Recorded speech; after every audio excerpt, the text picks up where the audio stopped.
जय हिंद बच्चों, good morning everyone. स्वागत सभी का इस अद्भुत मंच पर। Love you all childrens. सभी बच्चों को बहुत प्यार। आपने बिल्कुल कल दो इम्पोर्टेंट चीजें देखी थी। पहले तो बराबर आवाज क्लियर आ रही है, आवाज क्लियर आ रही है, बराबर दिखाई सुनाई दे रहा हूं। हाँ, गुड मॉर्निंग एवरीवन। तो कल हमने बिंदु पथ के बारे में पढ़ा था। लोकस चलता ही रहेगा, लोकस के आगे भी बात चर्चा होती रहेगी, क्योंकि सब लोकस ही है। जितनी इक्वेशन है सब क्या है, सारे के सारे बिंदु पथ है ना। आज हम आप सर्कल के ऊपर आगे क्वेश्चन करने वाले हैं, सर्कल पर बात करने वाले हैं बेटा। सर्कल के इंपॉर्टेंट क्वेश्चन करने वाले हैं। उसके पहले जरा दो तीन टिपिकल क्वेश्चन किसके ऊपर, लोकस के ऊपर, है ना। लोकस कल जो मैंने आपको दिए थे, कल दो दिए थे, होमवर्क में दिए थे, उन क्वेश्चन से अपन चर्चा करता हूं। थोड़ा सा एक क्वेश्चन में मिसप्रिंट भी था, मैं वहां से स्टार्ट करता हूं। तीन क्वेश्चन पहले बिंदुपथ समघातता कल जो बताया था उसको थोड़ा सा रिवाइज करवाऊंगा। इस्माइल दिखती नहीं है ना, चलो ठीक है।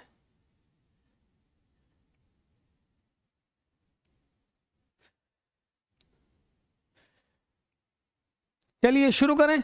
क्वेश्चन जरा ध्यान से देखो। कुछ स्पेशल क्वेश्चन होते हैं, विशेष क्वेश्चन होते हैं जो बनाए जाते हैं। ये भी एक ऐसा ही क्वेश्चन है, और इसकी यदि हमें लिंक देख ली, हमने कंसेप्ट समझ लिया, तो बहुत सारे क्वेश्चन में इसमें कभी हेल्प मिलती है। इसके ऊपर क्वेश्चन बनाया जा सकता है ना। तो एक स्पेशल क्वेश्चन है, चलिए चर्चा करते हैं। देखो, एक स्थिर रेखा है। पहले मैं ये कोऑर्डिनेट एक्सिस बना देता हूं। एक स्थिर रेखा है जो एक्स और वाई अक्ष को ए और बी पर काटती है। तो ये मैंने लाइन भी बना दी बेटा, ये देखो, ये लाइन भी बना दी, इसमें भी कोई प्रॉब्लम नहीं है ना। लास्ट में करेक्शन थोड़ा सा किया है ना, वहां पर जी लिखा गया था, ये ए बी। और इसके हिसाब से देखा जाए तो इक्वेशन क्या है, एक्स अपॉन ए प्लस वाई अपॉन बी बराबर 1। तो ये पॉइंट है a, 0 और ये पॉइंट है 0, b। ये दो पॉइंट है।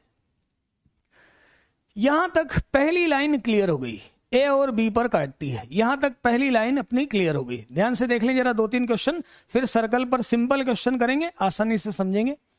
एक स्थिर रेखा x अपॉन ए प्लस वाई अपॉन बी बराबर 1, एक्स और वाई को a और b पर काटती है।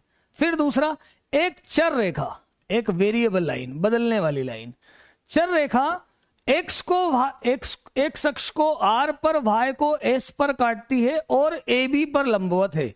मतलब जो नेक्स्ट लाइन है वो इस पे लंबवत है, ए बी पर लंबवत है। ये लाइन कहां हो सकती है, ये लाइन यहां पर देखो, ये सब जगह हो सकती है, कहीं भी हो सकती है। ये लंबवत है ए बी से लंबवत है। मैं यहां पे ले लेता हूं, तो ये लाइन ए बी पर लंबवत है ना। मतलब इधर से देखा जाए तो ये 90 डिग्री है। अच्छा, दूसरा कहां पर कटती है, एक अक्ष को आर पर, मतलब यहां पर आ रहा है पॉइंट आर और यहां पर पॉइंट आ रहा है एस, ऐसा बोला है। आर पर और एस पर कटती है ना। देखो जहां तक बात क्लियर हो गई, पूरा यहां तक बना दिया। अब क्या निकालना है ये देखो, बी आर और ए एस। ये थोड़ा सा गड़बड़ लिखा गया था, पॉइंट कुछ और मिसप्रिंट हो गया था। बी आर और ए एस के प्रतिच्छेद बिंदु का बिंदुपथ, ध्यान से देखो, ये एक मतलब बी आर और ए एस का बिंदुपथ चाहिए हमें। देखो ये वाली लाइन चाहिए, ऐसा कुछ चाहिए। एक तो ए एस, ये ए एस और बी आर, ये बी आर। इसका प्रतिच्छेद बिंदु कौन सा हो गया, ये वाला, इसको मैं P बोल देता हूं। और इसका बिंदुपथ निकालना है P का, इस P पॉइंट का। क्वेश्चन पूरा क्लियर कर लो, क्वेश्चन अच्छे से पहले क्लियर कर लो। ये एक लाइन है, एक्स अपॉन ए वाई अपॉन बी बराबर 1 बराबर एक इससे लंबवत रेखा है। ये लंबवत रेखा कहीं भी हो सकती है।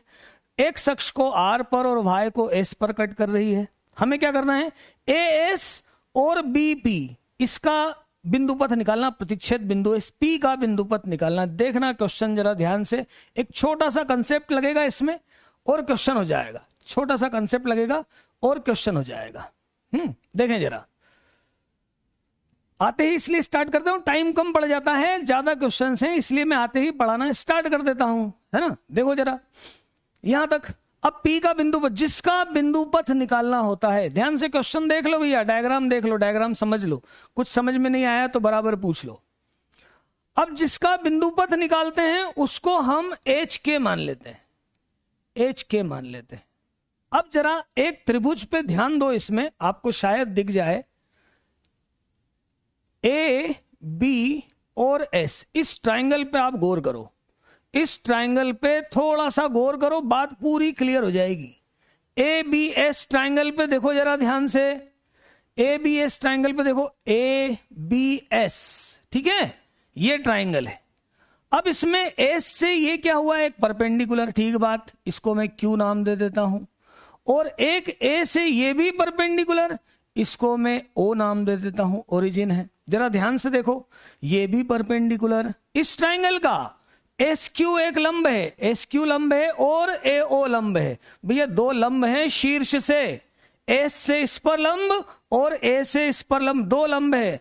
तो आर क्या हुआ बताओ जरा जल्दी से, आर क्या हुआ, आर को क्या बोल सकते हैं, क्या समझ में नहीं आ रहा है, क्या समझ में नहीं आ रहा है भाई। ये लाइन बनाई है एक्स अपॉन ए प्लस वाई अपॉन बी बराबर 1, एक ये लाइन बनाई है। फिर दूसरी बोली है एक लंबवत रेखा, कहां पर ये लंबवत, ए बी से लंबवत, कहां पर, ये ए बी से लंबवत रेखा एक शख्स को आर पर और इसको एस पर कट करती है ना, इसको मैंने ज्वाइन कर दिया। अब क्या बोला है, बी आर और ए एस का बिंदु पथ निकालना है प्रतिच्छेद बिंदु का। यस, क्या है ये, लंब केंद्र है, क्या है ये, आर जो है वो लंब केंद्र है, आर जो है क्या है, लंब केंद्र है। लंब केंद्र क्यों है, लंबों का प्रतिच्छेद बिंदु, यदि दो लंब है तो तीसरा वाला भी डेफिनेटली लंब है, तीसरा वाला, तभी तो तीनों लंब केंद्र एक जगह पर मिलते हैं। यदि दो लंब केंद्र हैं तो तीसरा भी लंब यहीं से जाना चाहिए। तीनों लंब केंद्र, आप देखो तीनों लंब ले लो, कोणार्धक ले लो, लंबार्धक ले लो, सब के सब कोइंसिडेंस होते हैं, क्या होते हैं, कोइंसिडेंस होते हैं, मतलब कॉनकरेंट होते हैं, संगामी होते हैं, एक ही बिंदु पर मिलते हैं। तो देखो क्या हो गया यहां पर, बी पी और ए एस आपस में लंबवत हो गए, ए एस बोल दूं या पी ए बोल दूं, ये आपस में लंबवत हो गए। कौन कौन से, बी से पी और ए पी, ये दोनों लंब हो गए। लंब की कंडीशन क्या है, लंब की कंडीशन है दोनों का स्लोप का प्रोडक्ट -1 होता है, दोनों का स्लोप का प्रोडक्ट कितना होता है, -1 होता है। क्या होता है, -1 होता है। तो इसका स्लोप क्या होगा, h माइनस के minus 0, y2 minus y1, x2 minus x1, मतलब k माइनस बी, है ना, पहले लिया k minus b, h minus 0, फिर दूसरा k माइनस 0 और h माइनस a और बराबर -1। तो ये क्या हुआ, k स्क्वायर माइनस बी के और h square minus a H बराबर -1, बराबर कितना हुआ, -1, है ना, -1। फिर देखो आगे सॉल्व कर लो। अब तो इसको सिर्फ इसको सॉल्व कर लो, क्या हो जाएगा, के स्क्वायर माइनस बी के बराबर -h square plus a h. तो इक्वेशन बनी h square plus k square minus a h minus b के बराबर 0। अब h और k को x y से रिप्लेस कर दो, बिंदु पथ आ जाएगा, क्या आ जाएगा, x square plus y square minus a x minus b y बराबर 0, बराबर 0।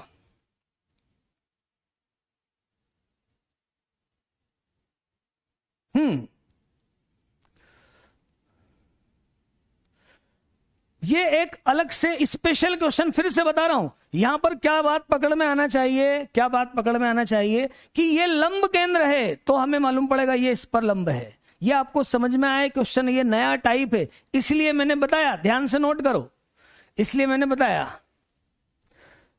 जोरदार क्वेश्चन है, जोरदार क्वेश्चन है। कुछ क्वेश्चन आपके स्पेशल रहेंगे ही रहेंगे। आर्थो सेंटर है ये, आर्थो सेंटर, आर्थो सेंटर है मतलब तीनों लंब हैं रेखाओं पर। देखो क्यू एस क्यू लंब है, ए ओ लंब है, तो बी पी भी क्या होगा, इस पर लंब होगा। लंब की कंडीशन लगा दी मैंने, दोनों में लंब की कंडीशन लगा दी। पी वाई क्यू है ये, है ना, ये लंब की कंडीशन। स्पेशल क्वेश्चन है ऐसा समझ लो, विशेष क्वेश्चन है, विशेष क्वेश्चन है। ध्यान से बनाओ, एक एक लाइन देखो, डायग्राम बनाओ, बिल्कुल समझ में आ जाएगा, बिल्कुल समझ में आ जाएगा। पहले एक पहली रेखा बनाओ ए बी, उससे लंबवत रेखा बनाओ जो ए बी से लंबवत है, आर और एस पर कट करती है, और इस ट्राइंगल को कंप्लीट करो। और देखो क्या क्या निकालना है, बी आर और ए एस, बी आर और ए एस का प्रतिच्छेद बिंदु का बिंदुपथ निकालना है।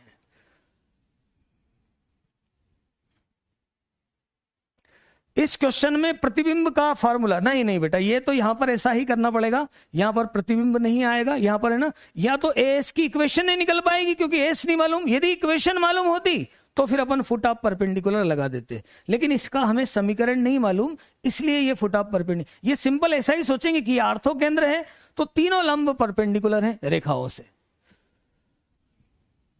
चर रेखा मतलब ये रेखा जरूरी नहीं है कि यहां पर है। देखो बेटा, चर रेखा मतलब ये लाइन जो है ना, ये वाली जो लाइन है, ये वाली लाइन क्या हो सकती है, ये ऐसी कहीं भी हो सकती है। मैंने एक जगह पर यहां पर ले ली ऐसा। चर रेखा मतलब ये रेखा बदल सकती है, तो एच के भी बदलेगा। अरे जैसे जैसे ये रेखा बदलेगी, इसलिए बिंदु पथ है, इसलिए फिक्स पॉइंट नहीं है।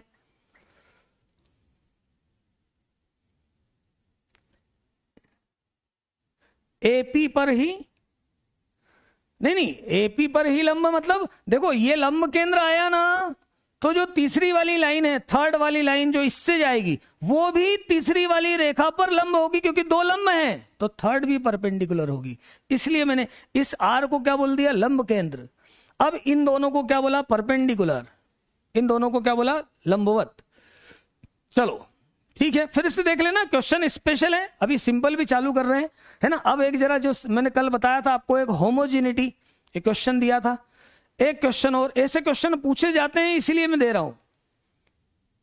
परपेंडिकुलर नहीं हो तो जो कंडीशन होगी वो लगाएंगे, जो कंडीशन होगी वो कंडीशन लगाएंगे, जहां जैसी कंडीशन दी होगी वैसा हम यूज में लाएंगे। देखो जरा, एक वृत्त है, एक वृत्त है, भले वृत्त नहीं मालूम, बिंदु पथ की बात कर रहे हैं अपन। देखो जरा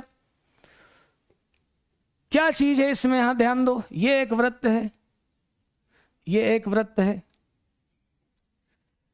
ठीक है, और इसकी एक जीवा है। ये वृत्त का समीकरण क्या है, एक्स स्क्वायर प्लस, अभी वृत्त नहीं पढ़ाया अपन ने, ये तो बिंदु पथ का क्वेश्चन है, इसके लिए वृत्त के समीकरण की जरूरत नहीं है। ये तो इन्होंने दे दिया है कि यार ये एक वृत्त है, ये लिख दिया मैंने, एक वृत्त है, एक वृत्त है, ठीक है, उन्होंने बोला, मैंने हाँ बोला, ये वृत्त है।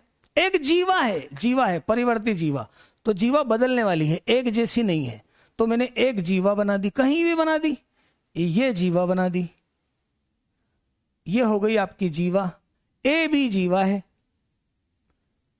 ए बी है, हमें मालूम नहीं कि ए बी क्या है, ये परिवर्ती है, ये भी वेरिएबल है, परिवर्ती जीवा है। अब ये जीवा आगे देखो क्या कर रही है, आगे क्या है, आगे की कंडीशन क्या है, ये ए बी जो है मूल बिंदु पर समकोण बना रही है, मूल बिंदु पर क्या बना रही है, समकोण बना रही है। मतलब यहां कहीं मैं मूल बिंदु यदि ले लूं, ये मैंने मूल बिंदु लिया, तो मूल बिंदु पर ये समकोण बना रही है ना। ये मूल बिंदु पर कैसा बना रही, ये आपका मूल बिंदु पर यहां आया और एक ये ऐसा आया, ये समकोण बना रही है मूल बिंदु पर। सबसे पहले ये डायग्राम हो गया, ये डायग्राम मैंने यहां तक बना दिया। डायग्राम समझ में आया कि नहीं बताओ, सीधी सीधी बात है, सीधी सीधी बात है।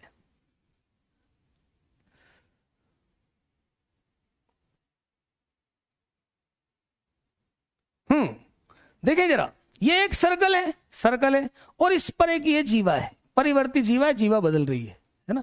अब हमें क्या करना है, अब हमें क्या करना है, जीवा के मध्य बिंदु का बिंदु पथ ज्ञात करना है। क्या करना है, जीवा के मध्य बिंदु का, इसके मध्य बिंदु का बिंदु पथ ज्ञात करना है ना। ये मैंने मान लिया इसका मध्य बिंदु, मध्य बिंदु का बिंदुपथ, जीवा के मध्य बिंदु का बिंदुपथ।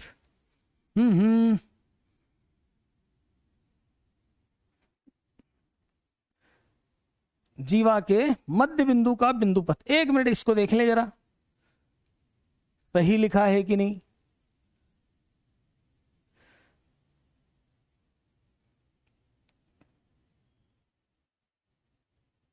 यहां थोड़ा सा इन्होंने ऐसा नहीं लिखा होना था, इसको थोड़ा सा करेक्शन करना पड़ेगा यार मुझे, इस क्वेश्चन को थोड़ा सा करेक्शन करना पड़ेगा।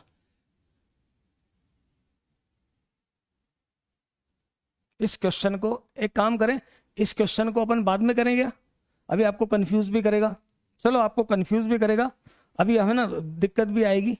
इसको मैं लास्ट में बता देता हूं फिर से करेक्शन करके। मैं अभी यहां से आ जाता हूं ताकि सबकी प्रॉब्लम खत्म हो जाए। पहले इसको प्रॉब्लम खत्म हो जाए इसलिए पहले यहां से ले लेते हैं, ताकि कुछ बच्चे फिर देख रहा हूं मैं कि फिर उनको वहां से दिक्कत आएगी। तो मैं इस सर्कल के क्वेश्चन को थोड़ी देर बाद ले लेता हूं, सर्कल के क्वेश्चन को थोड़ी देर बाद ले लेता हूं, व्यास के लिए भी ले लेता हूं, सारी बात बता देता हूं, बेफिक्र रहो। पहले थोड़ा सा उसको थोड़ा सा चेंज करूंगा क्वेश्चन को मैं, है ना, वो बता देता हूं। अभी बता देता हूं, सर्कल इसलिए मैं शुरू से ले रहा हूं, बीच में मैंने वो स्टार्ट नहीं करना था, यहां से शुरू कर रहा हूं, यहां से शुरू कर रहा हूं, वृत्त का समीकरण से चालू कर रहा हूं। अब सब लोग रेडी हो जाओ, अब यहां से किसी को भी दिक्कत नहीं आएगी, अब यहां से किसी को भी दिक्कत नहीं आएगी। वो क्वेश्चन फिर से बता दूंगा मैं अभी थोड़ी देर में, वो क्वेश्चन में फिर से बता दूंगा, उसको करेक्ट करके लिख दूंगा थोड़ा सा, है ना। हाँ चलें शुरू करें। हाँ, अभी सब जीवा भी बताता हूं। जीवा मतलब कोई भी एक लाइन यहां पर इसको कट करेगी, वो क्या कहलाएगी, जीवा। सर्कल के बारे में आपको पूरी जानकारी नहीं है क्या? सर्कल के बारे में पूरी जानकारी नहीं है क्या? 10th वाली जानकारी में दे देता हूं यार, ये दे देता हूं। चलो, ये सर्कल में ये तो होता है केंद्र, जो सेंटर होता है, सेंटर से परिधि की दूरी होती है त्रिज्या। इस पूरे को क्या बोलते हैं, परिधि। छोटी छोटी बातें सबको मालूम है। और इसमें यदि व्यास के अलावा कोई भी एक लाइन खींची जाए तो इसको बोलते हैं जीवा। इसको क्या बोलते हैं, जीवा। ये जानकारी तो सबको होगी, फिर भी मैंने बता दी, नहीं हो तो जीवा। और ये जो पार्ट है इसको बोलते हैं सेक्शन, चाप, है ना, इसको क्या बोलते हैं, चाप बोलते हैं। ये जानकारी आपको दे दी। बच्चे बोलते हैं कि छोटी छोटी जानकारी भी दिया करो, तो पहले वो देख लो, है ना। ये सेंटर होता है, टोटल को बोलते हैं सरकमफरेंस, परिधि। आर इसकी त्रिज्या है। एक छोटा सा पार्ट लिया जाए परिधि का तो उसको बोलते हैं चाप, या बोलते हैं चाप बोलते हैं, या आर्क बोलते हैं। और एक लाइन को बोलते हैं जीवा। ये जानकारी सबको अब हो गई, ठीक है ना। अब देखो, यहां पर सेंटर है अल्फा बीटा, सेंटर है अल्फा बीटा, और बाहर पॉइंट है एक्स वाई। तो वृत्त का समीकरण मैंने बताया था, x minus alpha square plus y minus beta square बराबर आर स्क्वायर। अच्छा, यदि वृत्त, ये भी देख लो, यदि केंद्र मूल बिंदु है तो क्या हो जाएगा, यदि केंद्र मूल बिंदु है, बेटा वो क्वेश्चन में अभी फिर से बताऊंगा, है, चिंता नहीं करना। मूल बिंदु है तो ये क्या हो जाएगा, x square plus y square बराबर आर स्क्वायर, ऐसा हो जाएगा। यदि केंद्र मूल बिंदु है तो क्या हो जाएगा, x square plus y square बराबर आर स्क्वायर। ये बात सबको क्लियर हो गई थी, बता दी है। कंसेप्ट ही है, बेसिक कंसेप्ट है, सबको यहां तक क्लियर है। आगे बढ़े। ये समझ में नहीं आया किसी को, ऐसा क्या करते हो यार। ये है आपका, इसको मैं इंग्लिश में भी लिख दूं क्या, ये है आर्क, ये है कॉर्ड, ये सरकमफरेंस। किस किस को बोलना है इंग्लिश में देख लो, सरकमफरेंस। ये equation of circle, equation of circle, है ना। ये मेरे हिसाब से सबको समझ में आ गई बात, ये बात क्लियर है ना। दूसरा देखो, सेकंड ये बताया था मैंने, ये है वृत्त का व्यापक समीकरण, ये भी कल अपनी चर्चा हो गई थी। ये वृत्त का व्यापक समीकरण जिसमें एक्स स्क्वायर वाई स्क्वायर आता है, 2gx 2fy प्लस सी आता है। केंद्र निकाले थे हमने, सेंटर होता है माइनस जी माइनस एफ, और रेडियस होती है under root g square plus f square minus c. ये सेंटर और ये रेडियस। ये दूसरी बात भी क्लियर हो गई, ये दो बात भी क्लियर हो गई, है ना। पहली बात भी क्लियर हो गई, दूसरी बात भी क्लियर हो गई। यहीं से शुरू करो, यहीं से शुरू करो, है ना। फिर आगे तीसरा बात ये बताई थी मैंने कि यदि व्यास के निर्देशांक दिए हैं तब सर्कल की इक्वेशन कैसे निकालना। व्यास के निर्देशांक दिए x1 y1 x2 y2, यहां पॉइंट मैंने क्या मान लिया xy, तो PA और PB दोनों आपस में लंबवत है, PA और PB आपस में लंबवत है ना। यहां पर मैंने कंसेप्ट क्या लगाया था, इसका स्लोप और इसका स्लोप, मतलब AP की प्रवणता और PB की प्रवणता का गुणनफल -1। तो इक्वेशन क्या बनी थी, इसका लिया y minus y1 x minus x1, y minus y2 x minus x2, product को -1 लिखा था और ये समीकरण आया था। तीसरी बात ये तीनों बातें सबसे पहले क्लियर किसको नहीं हुई ये बता दो। ये तीनों चीजें यदि क्लियर नहीं हुई है तो फिर आप ड्रॉपर बच्चे नहीं हो, आपने 11th का बिल्कुल भी कुछ भी नहीं पढ़ा है।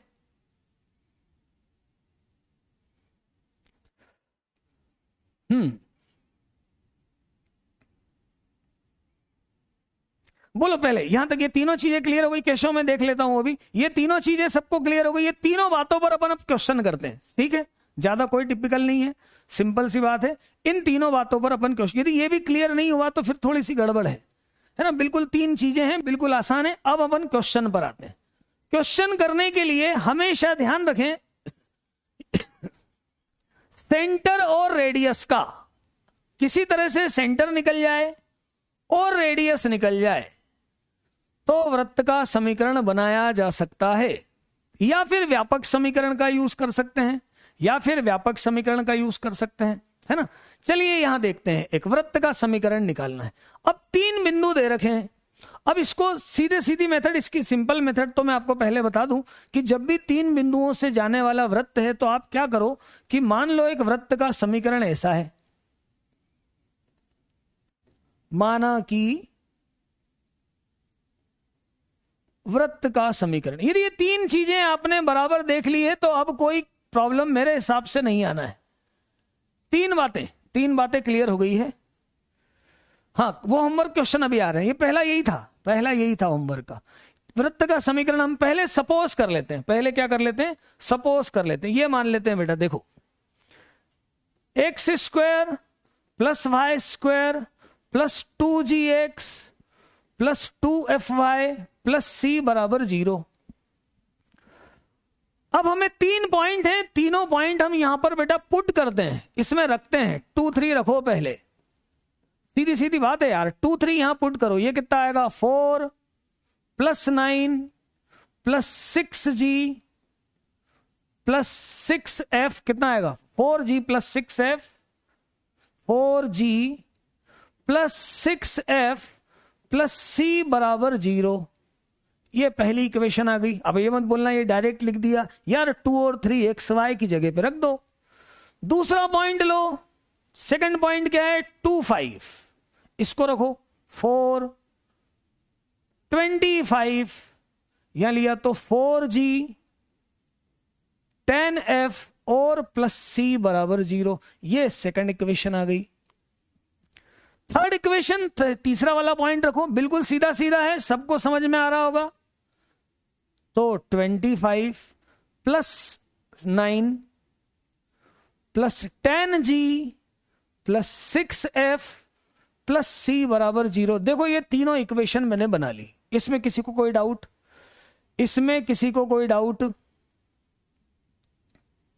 यहां तक बराबर है। अब इनको हम सॉल्व कर लें और gfc की वैल्यू निकाल लें। अब देखो इससे सिंपल नहीं हो सकता है, इसको हम सॉल्व कर लें यदि, तो देखो यहां पर देखो ये फर्स्ट और सेकंड में, इसमें भी 4g और c है, इसमें से इसको मैं माइनस कर देता हूं, है ना। किस में से, सेकंड में से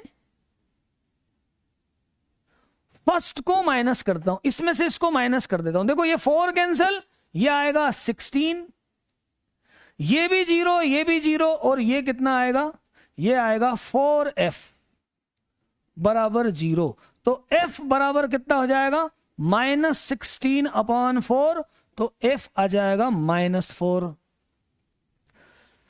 फिर इसके बाद देखो, अब मैं थर्ड और फर्स्ट को ले लेता हूं, यहां पर f और c कैंसिल हो जाएगा, मतलब थर्ड में से फर्स्ट को माइनस कर देता हूं। तो देखो ये 9 तो कैंसिल होगा, ये आएगा 21, ये इसमें से इसको माइनस कर रहा हूं, ये आएगा 21 6g और बाकी दोनों 0 हो जाएंगे। तो ये कितना हुआ, g बराबर -21/6, 3 से कैंसिल करूं तो -7/2, ये g की वैल्यू आ गई। अब इस g और f की वैल्यू को हम किसी भी इक्वेशन में रख दें तो c निकल जाएगा।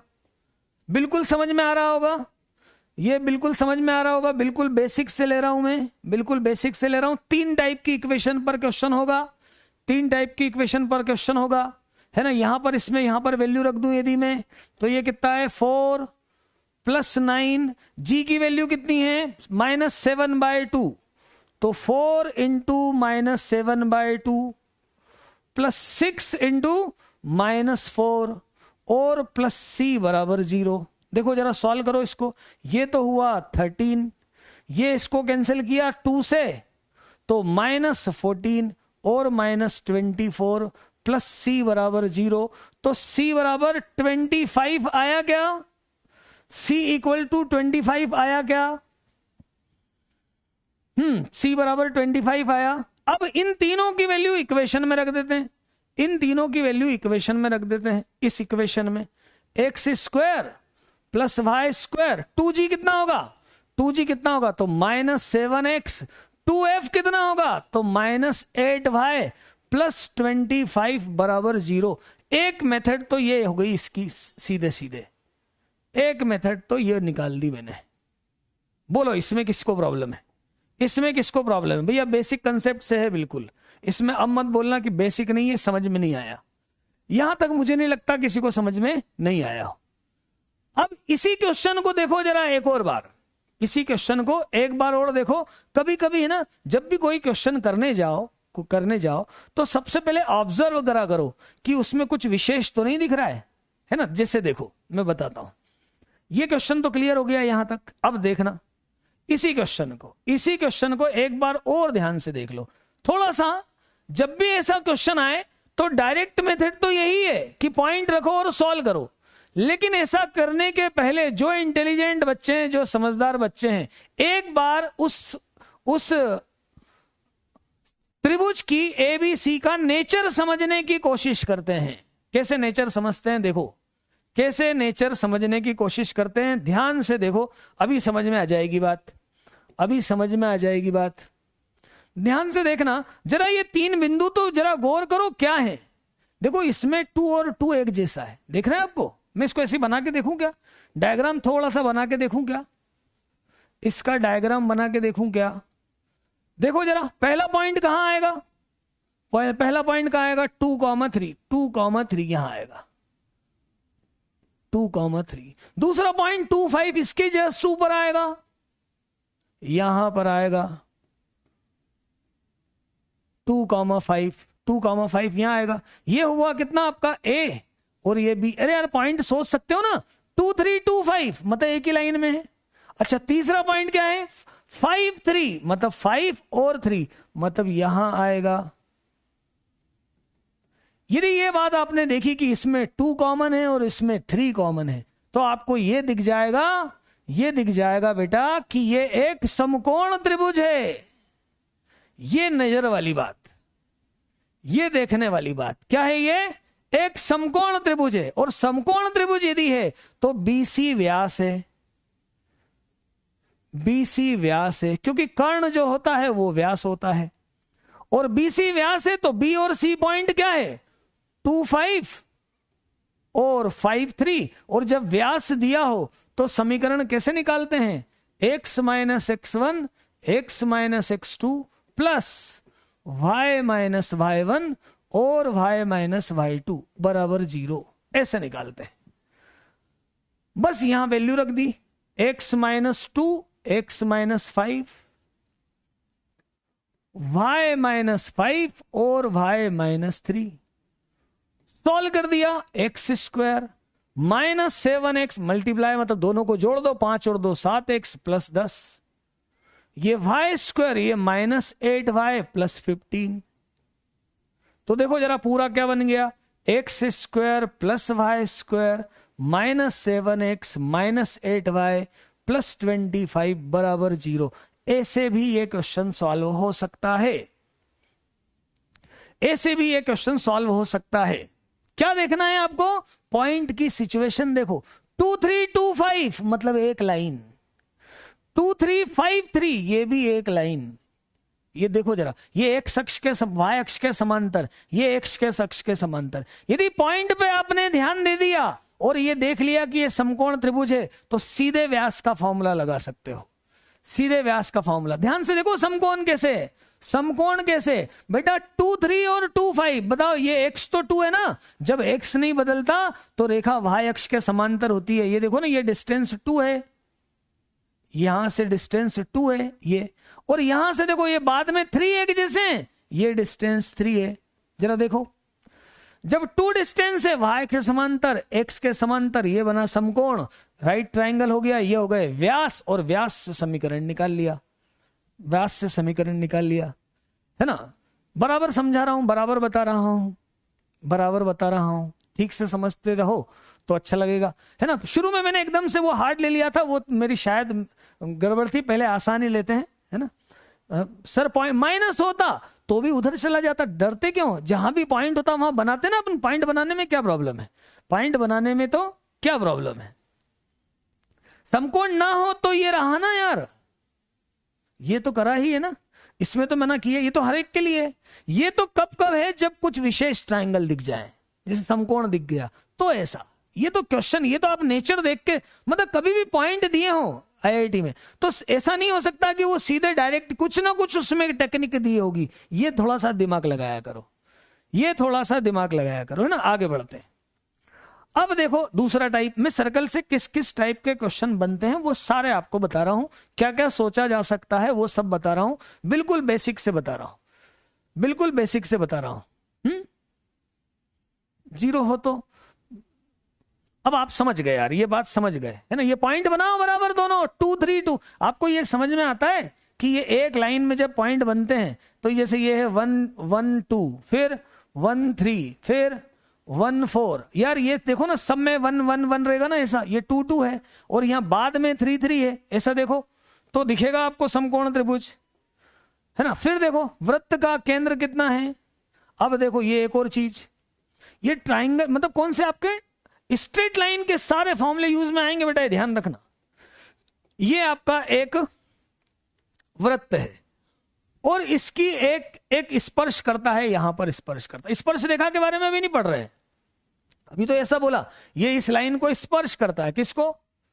x माइनस वाई माइनस 1 बराबर 0 को। इसका सेंटर कितना है? 3 4। सेंटर मेरे पास है। वृत्त का समीकरण निकालना है। वृत्त के समीकरण के लिए मुझे चाहिए केंद्र और त्रिज्या। वृत्त के समीकरण के लिए क्या चाहिए? केंद्र और त्रिज्या, केंद्र और त्रिज्या। बाकी सब बच्चे तो समझ रहे हैं ना, समझ में आ रहा है ना। कुछ बच्चों को नहीं आ रहा है, बाकी तो सब बच्चों को आ रहा है समझ में, है ना। चलो ठीक है।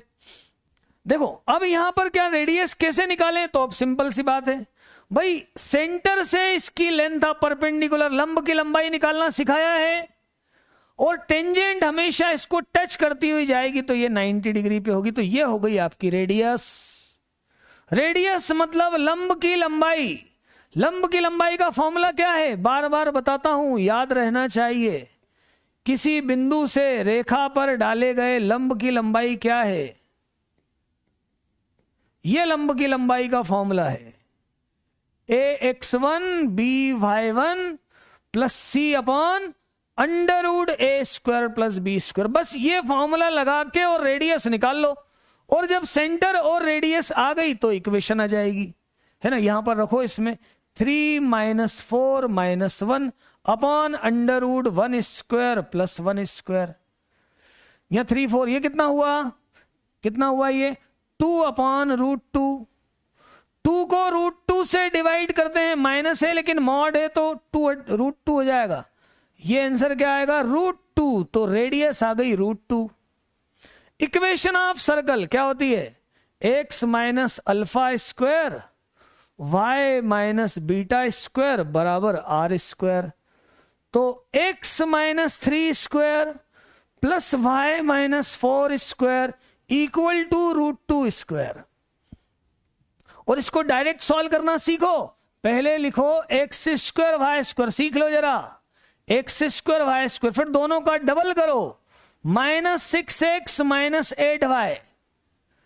देखो जरा, पहले एक्स स्क्वायर वाई स्क्वायर, फिर दोनों का डबल करो, -6, फिर स्क्वायर करके जोड़ो, 9 और 16 25, 25 में से 2 जाएगा तो 23। लिसा सीखो आप भी, आप स्टेप बढ़ा के सॉल्व कर लो, लेकिन इस तरह से सीखो, इस तरह से सॉल्व करना सीखो। आंसर तक अप्रोच होना चाहिए, कैलकुलेशन फास्ट होना चाहिए, आपका कैलकुलेशन फास्ट होना चाहिए।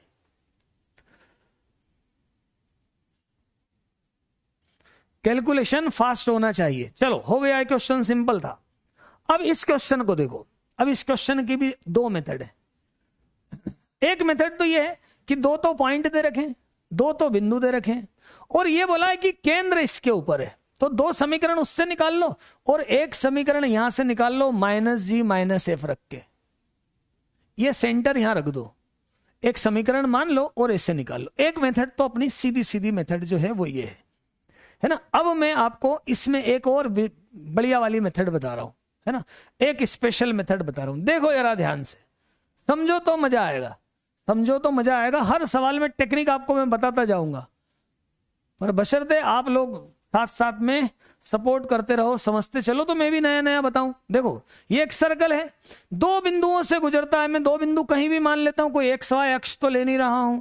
2 बिंदु मैंने एक पॉइंट यहां पे मान लिया, कहीं भी ले लेता हूं 2 1, और दूसरा पॉइंट यहां ले लेता, कहीं भी ले लेता हूं, है ना, ऐसा कुछ जरूरी नहीं है। बी पॉइंट ले लिया -2 3, इस पे मत बन जाना, यहां ले तो यहां ले तो, जहां लेना हो वहां ले लो। ये 2 पॉइंट हो गए, ये 2 पॉइंट हो गए, और इन दोनों पॉइंट को मैंने एक छोटा सा काम और किया कि आपस में ज्वाइन कर दिया, ऐसा जोड़ दिया। 2 पॉइंट है, 2 पॉइंट, और सेंटर कहां से जा रहा है, ये सेंटर है। सेंटर कहां से जा रहा है, तो सेंटर एक लाइन पर है, एक रेखा पर है। कौन सी रेखा पर है, कौन सी रेखा पर है, तो इस रेखा पर है। रेखा कैसी भी हो सकती है, ये यहां पर है बेटा सेंटर, और ये रेखा क्या है, x + y = 4। ये क्वेश्चन है, ये क्वेश्चन है। 2 पॉइंट है, BC क्यों लिए, क्या बोल रहे हो?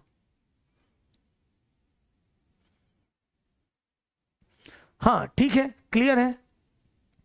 ए बी 2 हैं, जो पढ़ रहे हैं वो चैट्स पे ध्यान मत दो, जो मैं समझा रहा हूं उस पे। 2 पॉइंट है और सेंटर इस लाइन से जाता है। एक तो तरीका सीधा है, मैं आपको वो आपने 12th में 11th में जो किया है कि आप पहले ऐसी इक्वेशन मान लो,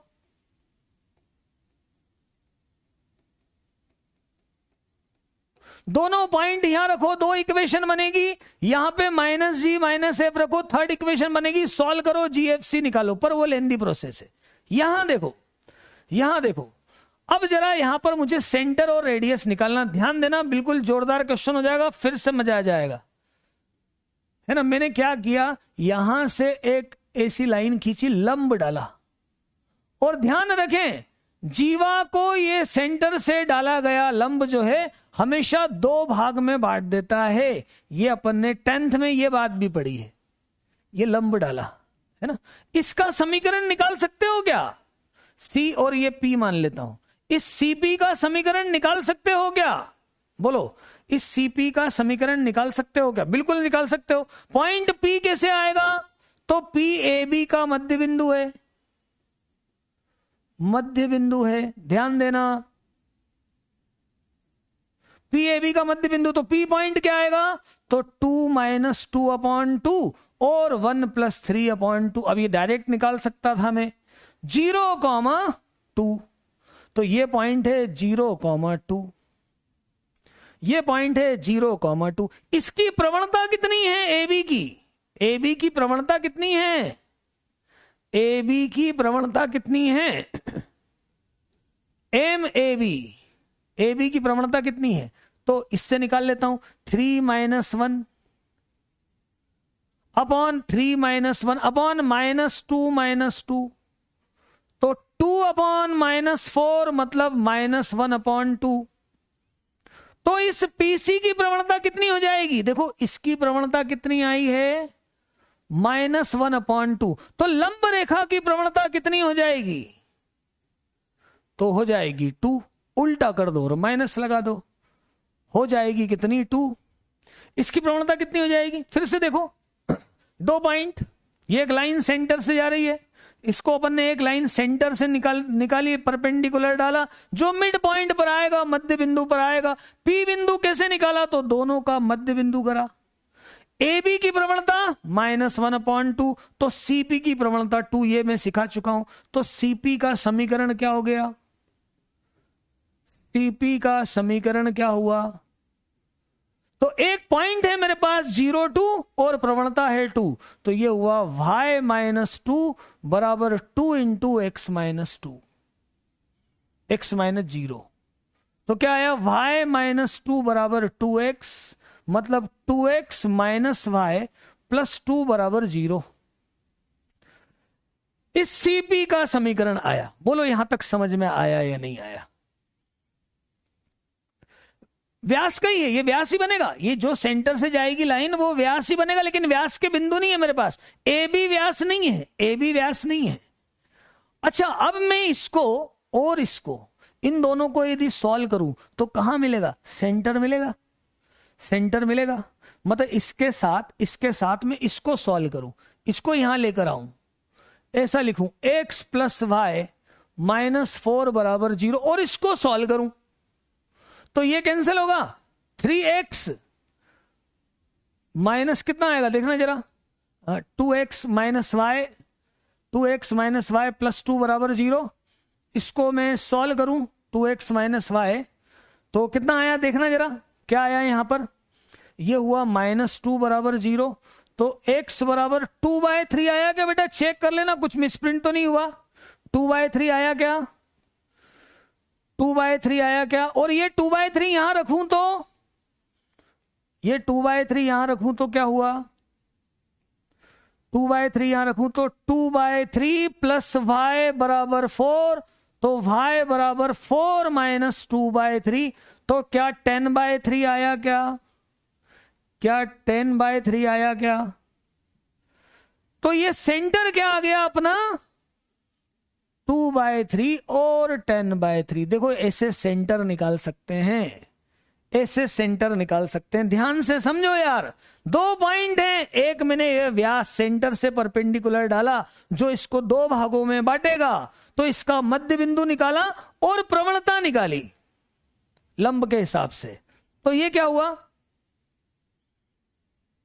अभी इसको मैं कहां भी ग्राफ पे ड्रा करने जाऊंगा, कहां पॉइंट 2/3 10/3 ढूंढेंगे? अब तो कहीं भी बनाओ ना, ए बी है ना।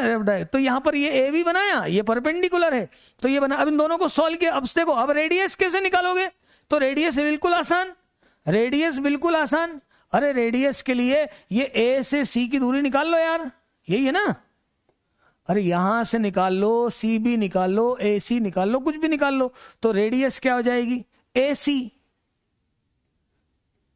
है ना। ए सी स्क्वायर ले लेता हूं सीधे, तो आर स्क्वायर कितना आएगा? 2 माइनस 2/3 का स्क्वायर और 1 माइनस 10/3 का स्क्वायर। जरा देखो क्या आ जाएगा, ये आ जाएगा 6 माइनस ये 4/3 का स्क्वायर,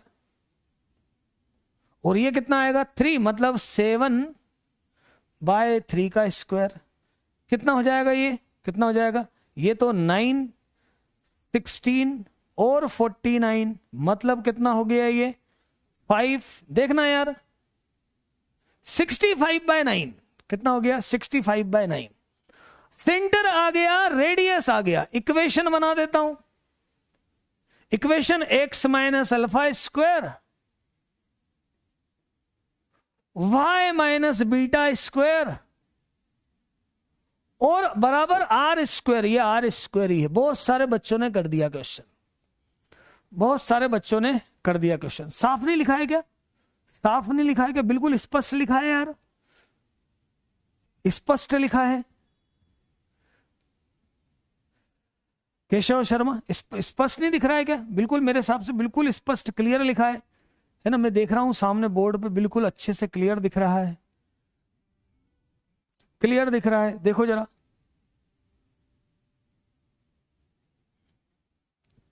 क्लियर है, बोलो, आ जाएगा क्वेश्चन, आ जाएगा। चलो आगे बढ़े। अरे यार केशव, तुम है ना पढ़ाने नहीं दे रहे हो, क्या है केशव की प्रॉब्लम है यार? तो उसमें लिख देना डाउट, यहाँ जब चैट इतनी देर को तुम कर रहे हो तो यहां पर डाउट लिख दो।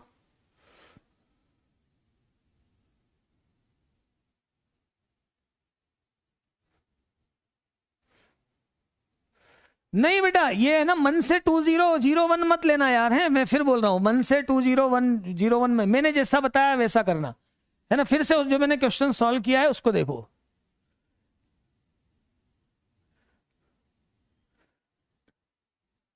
एक अनिल तो मेरे से परेशान है ही। हाँ देखो क्वेश्चन हो गया, क्लियर है, आगे बढ़े। फिर देखो एक और टाइप, एक वृत्त निर्देशांक अक्षों को स्पर्श करता है। इस पर मैं और भी कंसेप्ट समझाऊंगा, लेकिन शुरुआत तो करें।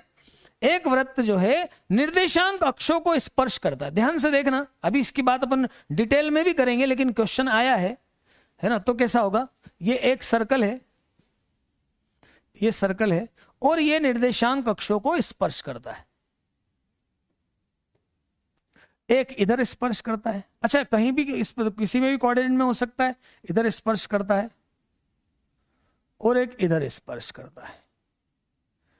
ठीक है, ये पॉइंट यहां इधर भी बाहर भी हो सकता है, 6-3 इधर भी हो सकता है, सर्कल 2 बन सकते हैं। खैर हमें नहीं मालूम, अभी तो यहां लिख दिया मैंने कितना पॉइंट है, 6-3 से पास होता है, वो तो अपने आप आ जाएगा, 6-3 से पास होता है और दोनों को टच करता है। देखो दोनों अक्षों को स्पर्श कर रहा है, दोनों अक्षों को। अच्छा ये फर्स्ट क्वाड्रेंट में है 6-3, ध्यान देना 6-3 कहां पर है, प्रथम चतुर्थांश में है, प्रथम वाले में, मतलब जो आपका आएगा ये पहले वाले में आएगा, सेकंड थर्ड इसमें नहीं आएगा, क्योंकि ये जिस पॉइंट से पास हो रहा है वो फर्स्ट पहले वाले क्वाड्रेंट में है, फर्स्ट वाले क्वाड्रेंट में।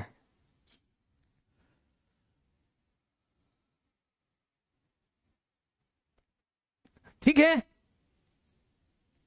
हाँ तो देखो जरा, 6-3 से पास होता है और दोनों निर्देशांक अक्षों को स्पर्श करता है। जब भी कोई वृत्त दोनों अक्षों को स्पर्श करता है ना, हंसी तो तुम ही लोग छीन लेते हो कभी कभी, है ना, कुछ बच्चे।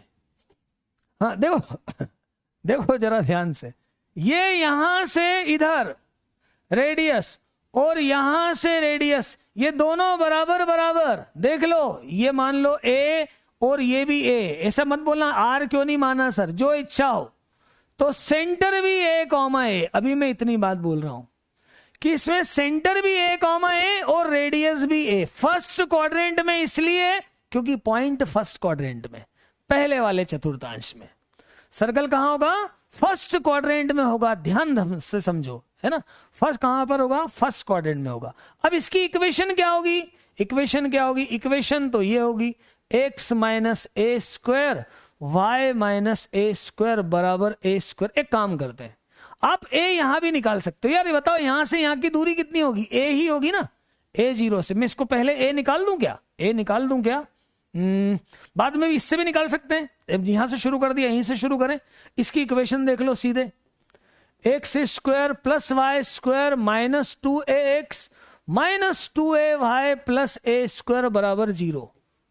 अब ये मत बोलना कैसे आई equation, x square plus y square minus 2ax minus 2ay minus 2ay plus a square बराबर 0। अब a निकालना है मुझे, a की वैल्यू क्या है, तो a की वैल्यू के लिए मैं इस पॉइंट का यूज करता हूं 6,3 का, इसमें डाल के मतलब एक्स वाई की जगह रख के। तो ये कितना हो जाएगा, ये होगा 36 plus 9 minus 12a minus 6a plus a square. IITians हो मतलब इतना कैलकुलेशन आपको आना चाहिए सीधे सीधे। 6-3 ये कितना हुआ, a स्क्वायर माइनस 18a और प्लस 45। यहां से आपको सीधे मालूम पड़ना चाहिए, क्या मालूम पड़ना चाहिए कि इसके फैक्टर बनेंगे 3 और 15। तो a बराबर क्या आएगा, 3, यही अल्फा बीटा है। a और b निकल, a के 2 रिजल्ट आ गए 15, a के 2 रिजल्ट आ गए 3 और 15। कैलकुलेशन भी सीखो, कैलकुलेशन जैसा मैं बोलता हूं, दो सर्कल बनेंगे, दो सर्कल देखो 315, जैसे मान लो एक 63 पॉइंट ये है और एक मान सपोज करो 63 पॉइंट, एक सर्कल इतना बड़ा बन सकता है जो ऐसा बड़ा जा सकता है, 63 से पास हो सकता है ना। दो सर्कल बनेंगे, एक बार में 63 अंदर की तरफ आ जाएगा, सर्कल बाहर हो जाएगा, एक बार में 63 इधर आ जाएगा, सर्कल अंदर हो जाएगा। दो सर्कल बनेंगे, एक 3 और एक 15, ये 3 और 15 यहां रख दो तो इक्वेशन 2 बनी आपकी, x square plus y square minus 6x minus 6y plus 9, और दूसरी इक्वेशन बनी है x square plus y square minus 30x minus 30y plus 225। ये देख लो दो इक्वेशन बनी है, ये दो इक्वेशन बनी है। क्या रॉन्ग रिपीट? ये इसमें भी रिपीट,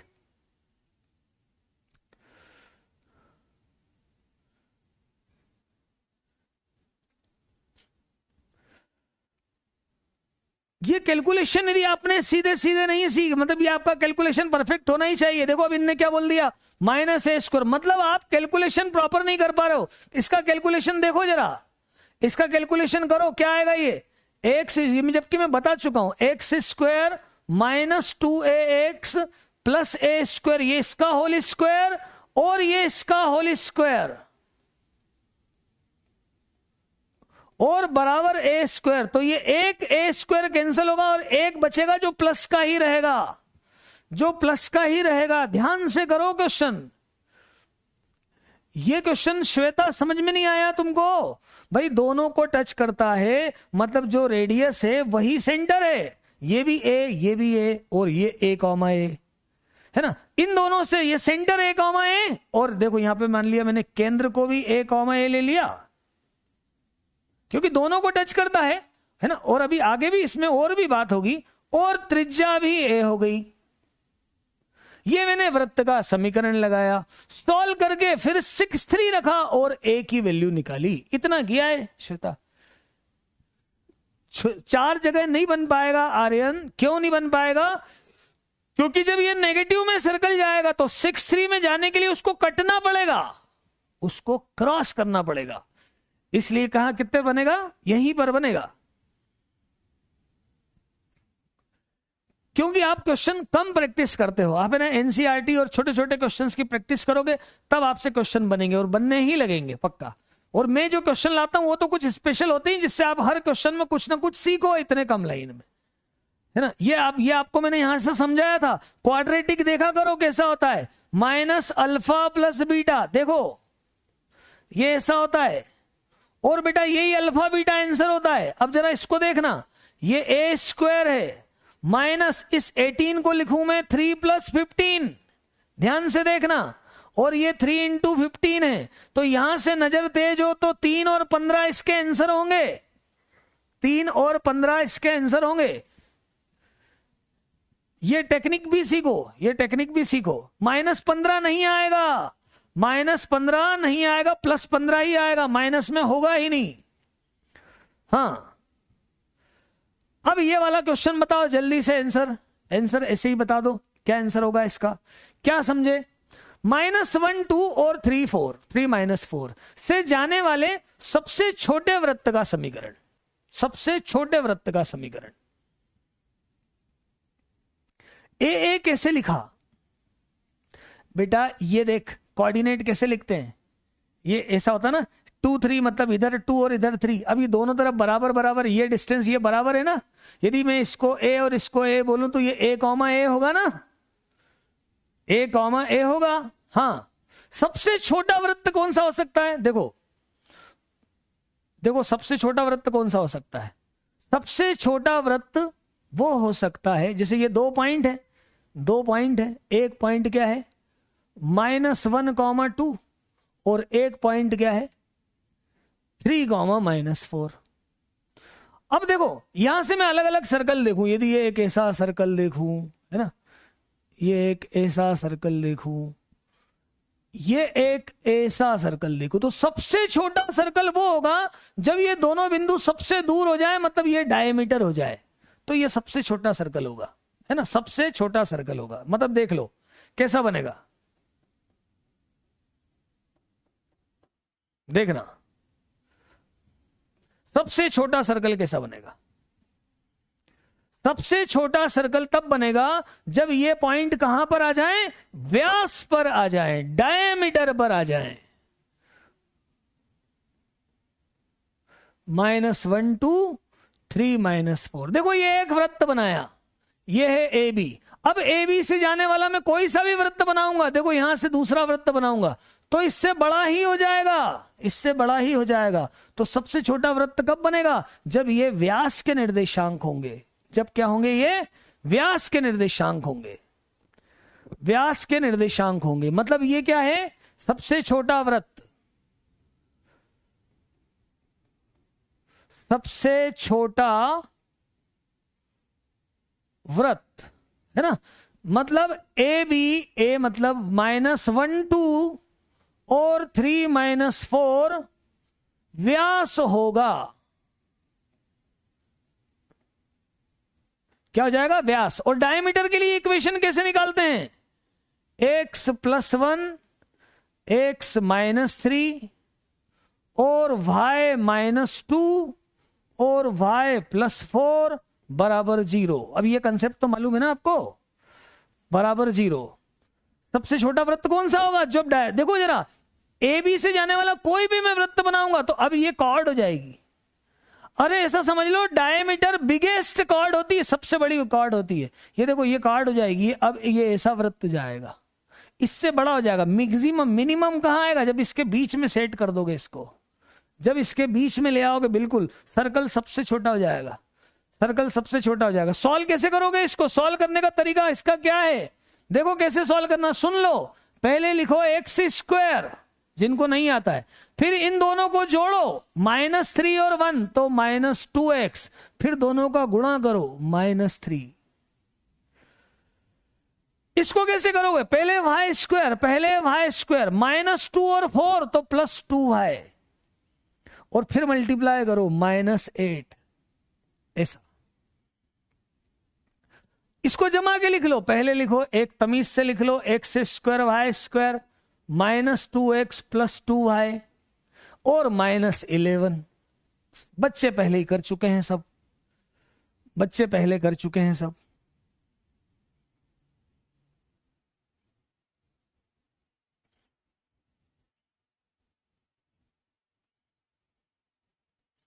हाँ ये बात दिमाग में नहीं है, इसीलिए तो मैं क्वेश्चन ऐसे लाया हूं, जो चीजें आपके दिमाग में नहीं आ पाती है, आपसे नहीं होता है, वो आपके दिमाग में बिठा सकूं, इसीलिए क्वेश्चंस में ऐसे लाया हूं। भाई सीधे सीधे सेंटर रेडियस वाले एनसीईआरटी से क्वेश्चन वो आप करो। किसका फॉर्मूला क्या है राज, किसका फॉर्मूला क्या है, किसका फॉर्मूला बेटा, व्यास वाला। क्या व्यास वाला बताया ना, x - x1 x - x2, व्यास का समीकरण, y - y1 y - y2 बराबर 0। ऐसा ऐसा देखो, एक क्वेश्चन और देखो, ये निर्देशांक अक्ष और ये वाली लाइन है ना, इसके द्वारा बने त्रिभुज के अंतःवृत्त का समीकरण बताना है। किसका बताना है, अंतःवृत्त का समीकरण। हाँ देखो देखो, मैक्सिमम बच्चे तो बता रहे हैं, मैक्सिमम बच्चे तो बता रहे हो, सीधा सीधा भी है, सरल भी है।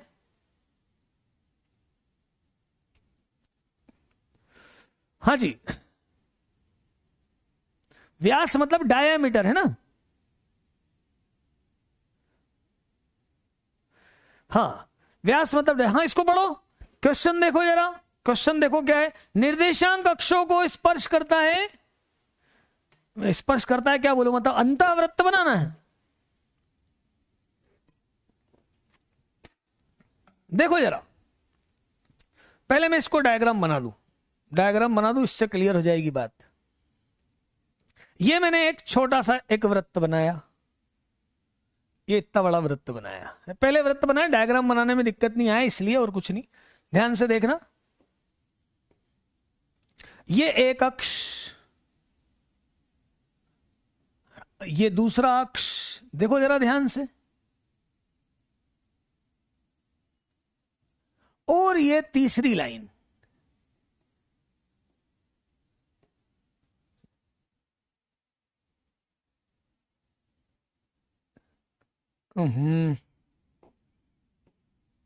ये तीसरी लाइन,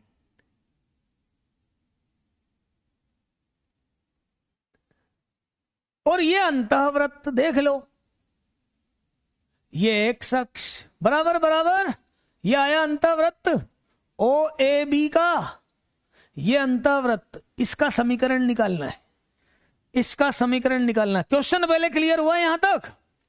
क्वेश्चन क्लियर हुआ? ये दोनों अक्षों को, अक्षों क्या है, अक्षों और इससे बना हुआ त्रिभुज का अंतःवृत्त है ये, है ना। ये भुजा के, भुजा क्या है, साइड क्या है, तो बेटा साइड है 3x प्लस 4y बराबर 12। इसको थोड़ा सा अपन स्पेसिफाई करें तो 3x upon 12 plus 4y upon 12 बराबर 1, तो ये क्या बना, x अपॉन 4 और y अपॉन 3 बराबर 1। तो ये पॉइंट कितना आया, ये तो है 0 0, ये है आपका कितना, ये है 4 0, 4 0 है कि 3 0 है, एक शख्स यहां नीचे आया तो 4 4 0, और ये है 0 3, ऐसा है बेटा। देखो ये तीनों पॉइंट भी आ गए, ये तीनों पॉइंट भी हमने निकाल लिए। अब इसका निकालते हैं अपन इन सेंटर, ध्यान से देखना। अच्छा, ओ ए की लंबाई कितनी है, तो 4, ओ बी की लंबाई कितनी है, ए बी की लंबाई कितनी है, तो 3, और इस ए बी की लंबाई कितनी है, इसको मैं यहां पर नहीं भी लिखूं, ए बी की लंबाई कितनी है, 5। बोलो बात क्लियर है? 5 समझ में आया कि नहीं?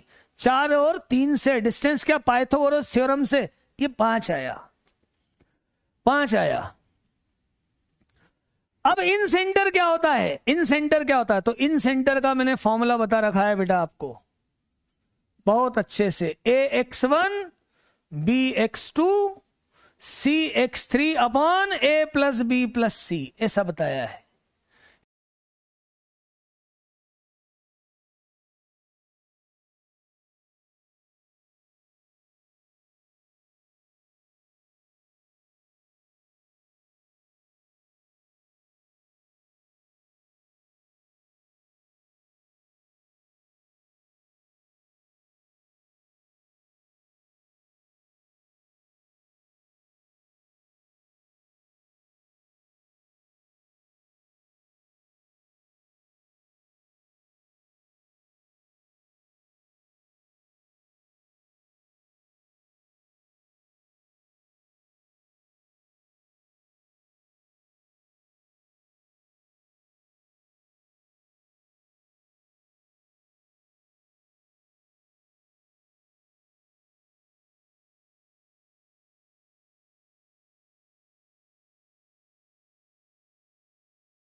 हाँ भाई, थोड़ा सा टेक्निकल इश्यू आ गया था।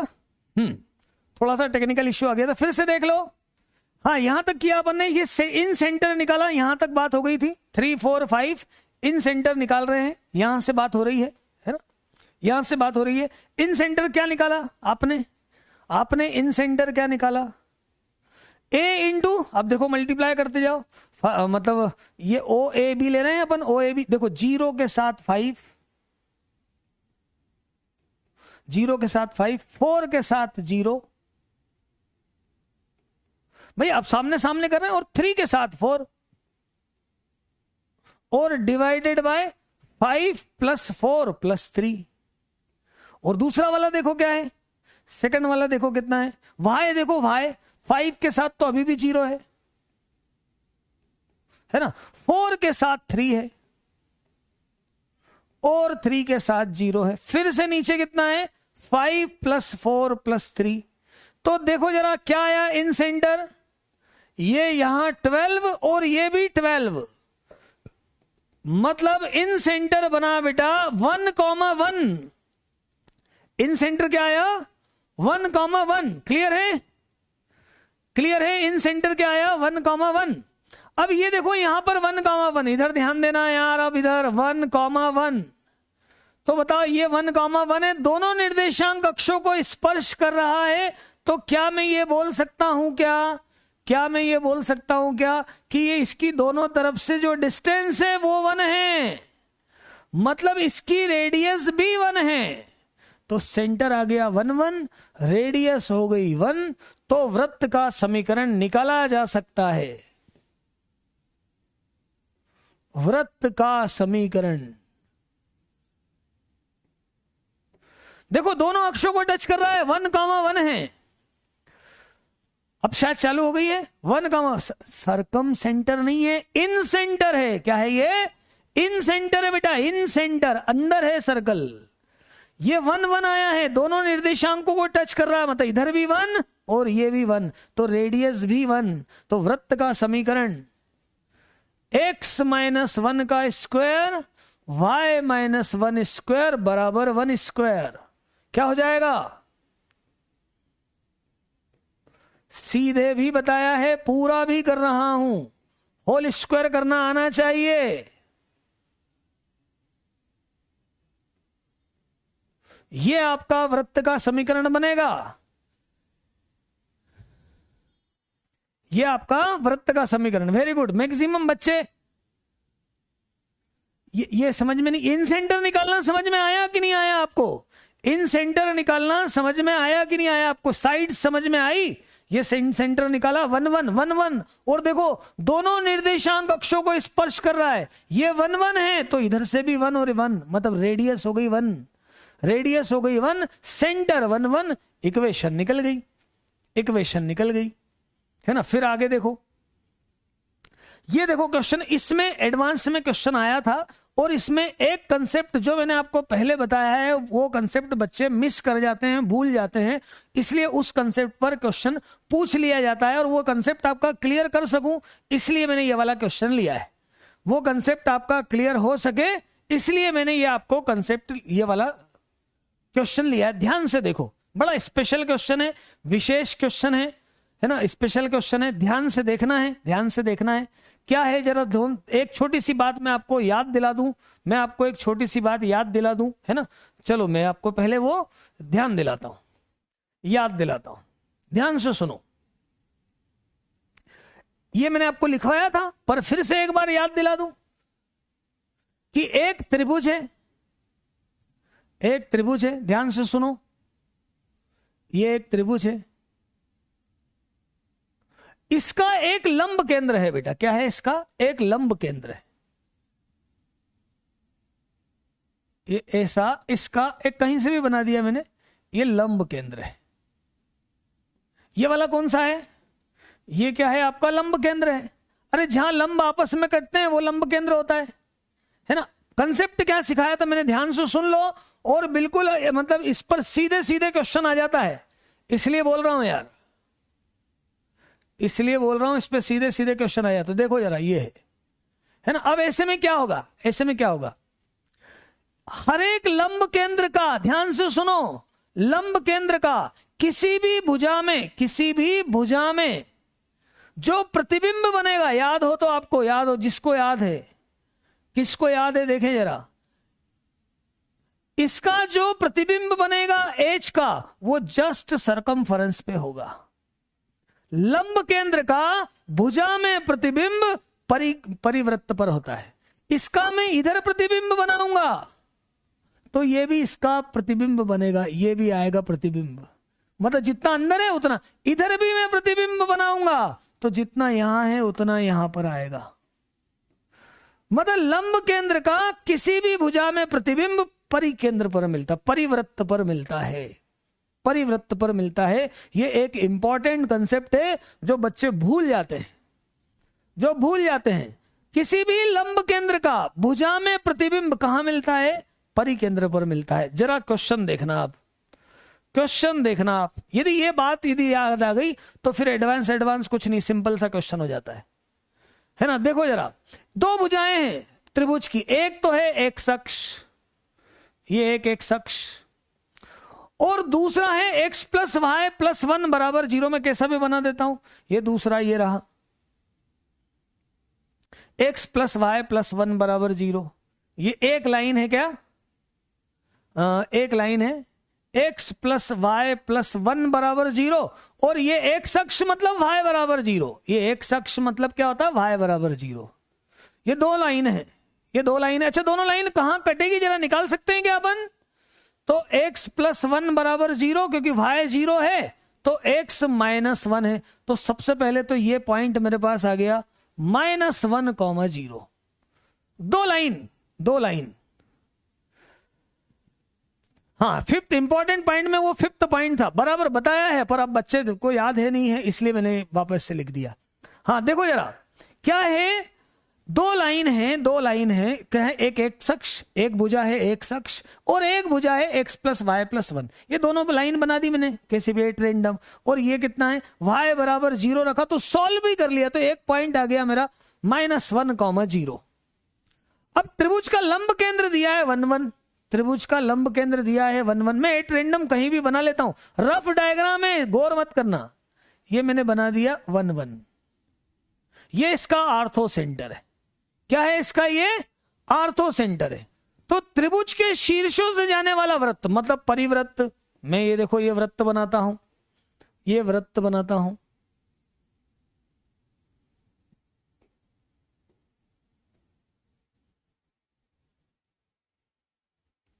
ये समझ लो, ये लंब केंद्र है, और ये मेरा पूरा कंप्लीट ट्राइंगल, तो ये हो गया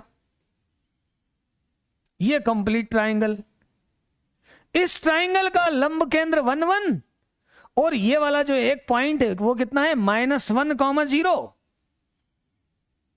यहां फिर से लिख दूं, ये एक पॉइंट देखो -1, 0, एक पॉइंट ये आ गया -1, 0, और ये लंब केंद्र। अब सुनो जरा, इसका इसमें प्रतिबिंब, इसका इसमें प्रतिबिंब है ना। मैं लंब केंद्र यार कहीं भी बना दूं, आप उस पे ये मत गौर करना, मैंने पूरा ऐसा डायग्राम नहीं बनाया है। ये मान लो यहां है, ये लंब केंद्र 1, 1 है, तो इसका इसमें प्रतिबिंब, ध्यान देना, इसका इसमें प्रतिबिंब कहां मिलेगा? यहां मिलेगा।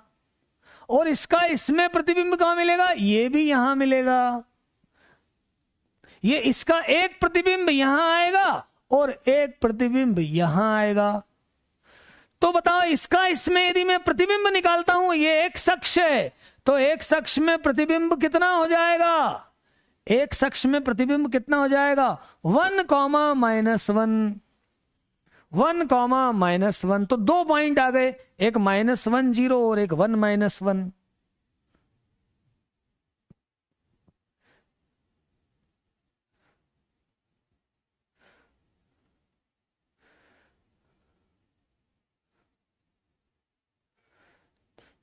इधर उधर की बात करने लग जाते हो तुम। कितनी शानदार बात है, शानदार बात जो है, बात कंसेप्ट जहां आता है थोड़ा सा टिपिकल है ना। देखो बच्चे, देखो बच्चे, यहां है लंब केंद्र बेटा 1, 1 है ना।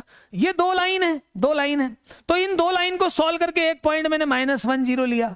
अब मैं क्या बोल रहा हूं, लंब केंद्र का भुजा में प्रतिबिंब सीधे सीधे वृत्त पे जाके गिरता है। इसका एक अक्ष में प्रतिबिंब क्या होगा? तो एक अक्ष में प्रतिबिंब के लिए मैंने बताया 1 तो वैसे ही रहता है, इसका साइन चेंज हो जाता है। मतलब ये एक अक्ष है ना, जैसे ये एक अक्ष है, ये पॉइंट अल्फा बीटा है, तो ये जो नीचे आता है यहां पर ये कितना हो जाता है? अल्फा माइनस बीटा लिखवाया है ये भी मैंने। तो ये पॉइंट हो गया, 2 पॉइंट आ गए मेरे पास। ये वाला पॉइंट कैसे निकालूंगा? तो इसका प्रतिबिंब इसके अंदर, किस में? अरे यार ये जो 1 1 है इसका प्रतिबिंब मैं निकालता हूं, किस में निकालता हूं? x प्लस वाई प्लस 1 बराबर 0 में। इसका इस रेखा में प्रतिबिंब निकालता हूं, कैसे निकलेगा? x minus 1 upon 1, y minus 1 upon 1 minus 2, और यहां क्या रखेंगे? 1 1, 1 plus 1 plus 1 upon 1 square plus 1 square upon 1 square plus 1 square. देखो यहां 2 से 2 कैंसिल, माइनस 3 बचा। तो x माइनस 1 बराबर माइनस 3, y माइनस 1 बराबर माइनस 3। तो ये कितना आ गया? x बराबर माइनस 2, y बराबर माइनस 2। तो तीसरा पॉइंट आ गया माइनस 2 माइनस 2। तीसरा पॉइंट आ गया माइनस 2 माइनस 2।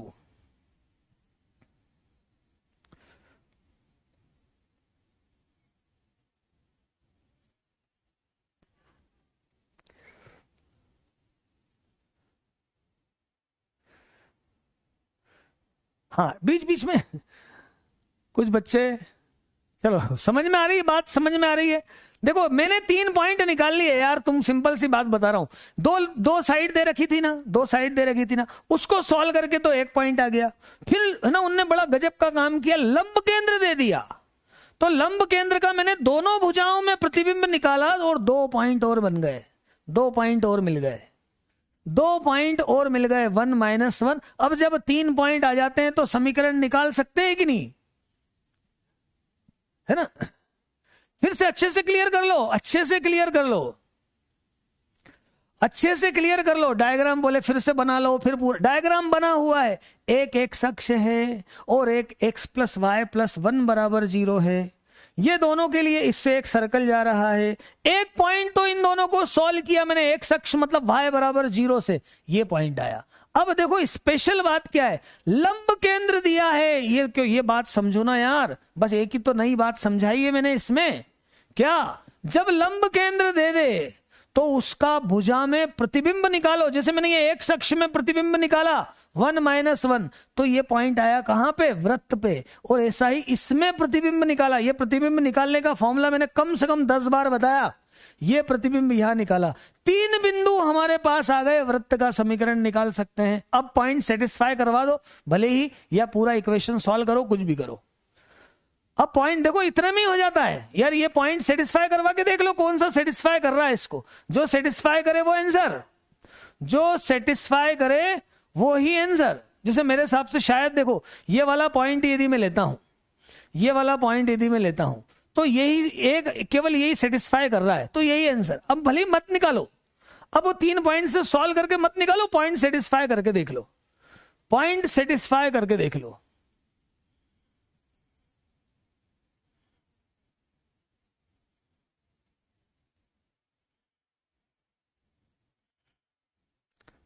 चैट बंद कर दें क्या?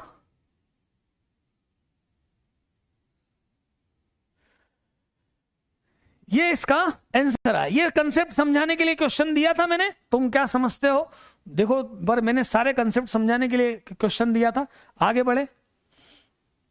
अब देखो जरा व्यास के समीकरण पे मैं आपको एक बात और बता दूं। व्यास के समीकरण से ऐसे क्वेश्चन, 2 क्वेश्चन जोरदार और बता दूं, फिर मैं आपको प्राचलिक फॉर्म सिखाता हूं। देखो ये एक समीकरण है, a x square plus b x. बहुत ध्यान से देखना यार, इसके 2 मूल बोले हैं x1 x2।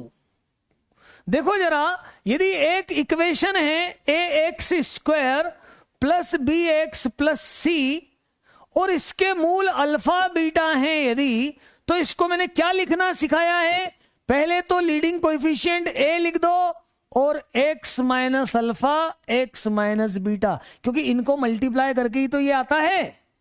ये ऐसा लिखना सिखाया मैंने क्वाड्रेटिक इक्वेशन में। अरे नहीं भी था तो अब सीख लो, ऐसा लिख सकते। तो ये क्वाड्रेटिक है और इसके रूट है x1 x2, तो इसको मैं ऐसा लिख सकता हूं, बराबर क्या लिख सकता हूं, a x minus x one और एक्स माइनस एक्स टू, ऐसा लिख सकता हूं। दूसरा है मेरे पास p y square plus q y plus r बराबर 0। तो इसको क्या लिख सकता हूं, इसके रूट क्या है, y1 और y2 है।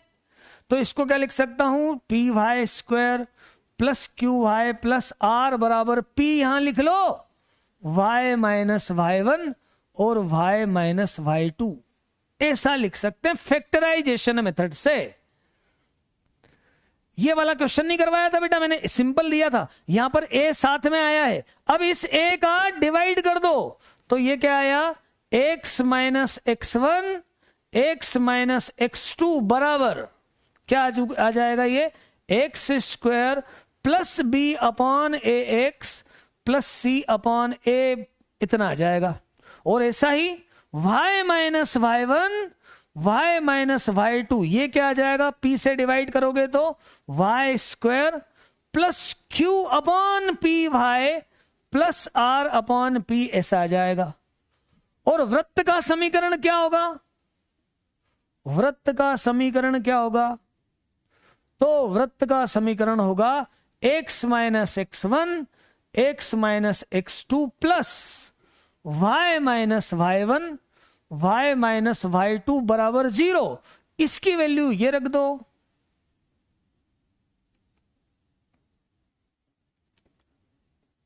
और इसकी वैल्यू ये वाली रख दो, ये अपना इक्वेशन आ गई।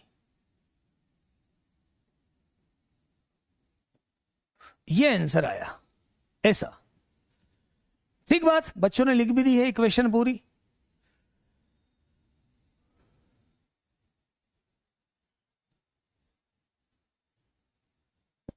हाँ बच्चों ने लिख दी है, हाँ चलो जरा इस पर बेस, ये चलो ये क्वेश्चन आपने कल कर लिया था, ऐसा एक पार्ट मैंने बताया था, ए नहीं लिखा था उसमें। इस पर बेस्ड क्वेश्चन देखो तुम, इस पर बेस्ड क्वेश्चन देखो, इस पर बेस्ड क्वेश्चन देखो, इस क्वेश्चन में आपको और जोरदार काम हो जाएगा। एक परवलय दिया है, मतलब एक वर्ग वाली इक्वेशन दे रखी है ना, और एक y बराबर एम एक्स प्लस सी दिया है, एम एक्स प्लस सी दिया है। ये a और b पर प्रतिच्छेदित होते हैं, a और b पर प्रतिच्छेदित होते हैं, है ना, ध्यान से देखना। तो आपका ab को व्यास मानकर बनाए गए वृत्त का समीकरण हमें बताना है। a और b को व्यास मानकर, तो देखो जरा, पहले x से लेता हूं मैं, y स्क्वायर बराबर 4ax है, ध्यान देना बेटा, और y बराबर एम एक्स प्लस सी है। एक्चुअली क्या है, कुछ भी बने पैराबोला एराबोला से हमें यहां अभी मतलब नहीं है कि ये पैराबोला एक लाइन है, ये बनेगा a और b, इसको व्यास बांधकर बनाए गए वृत्त का समीकरण हमें निकालना है, मतलब ए बी व्यास है। मैं यहां पर इन दोनों को सॉल्व करता हूं, पहले यहां पे रखता हूं y की वैल्यू, ये होगा एम एक्स प्लस सी का स्क्वायर बराबर 4ax, ध्यान देना। इसको लिखा मैंने m square x square plus 2mcx plus c square बराबर 4ax।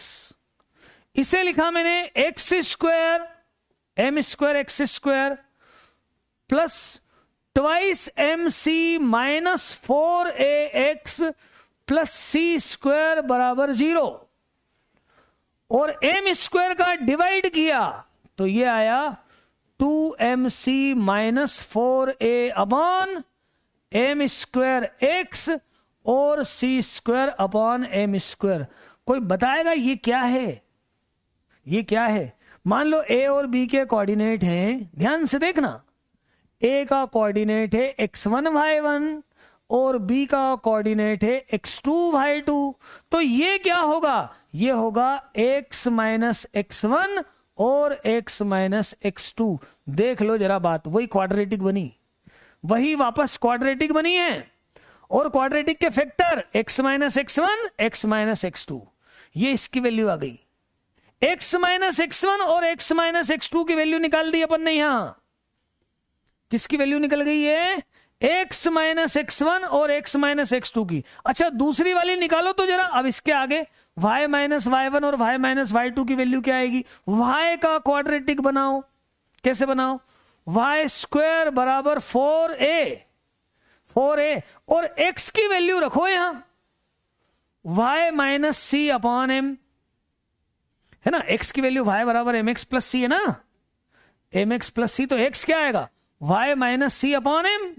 तो क्या बना देखो, y स्क्वायर बराबर 4a upon m y minus 4ac upon m, या फिर y square minus 4a upon m y plus 4ac upon m, इसको लिख सकते हो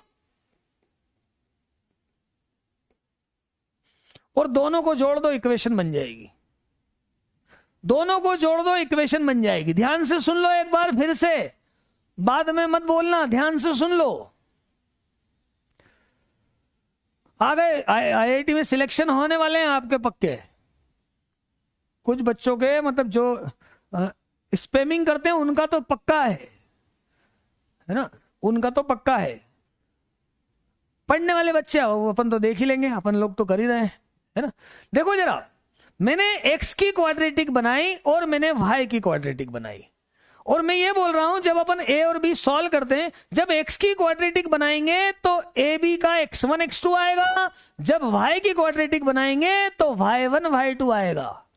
x का वर्ग समीकरण बनाया तो ये x का वर्ग, ये कैलकुलेशन आया कि नहीं आया, y की जगह एम एक्स प्लस सी लिखा, यहां होल स्क्वायर किया, m square x square plus 2mc(x) plus c square बराबर 4ax, x वाले साथ में लिखे और फिर एक्स स्क्वायर के गुणांक को 1 कर दिया, एम स्क्वायर का डिवाइड कर दिया।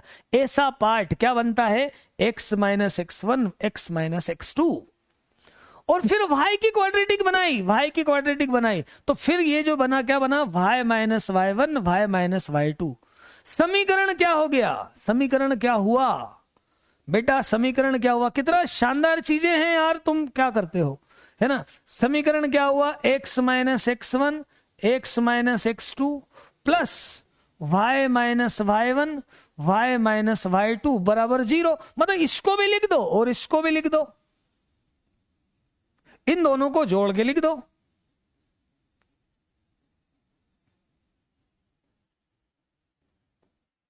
x प्लस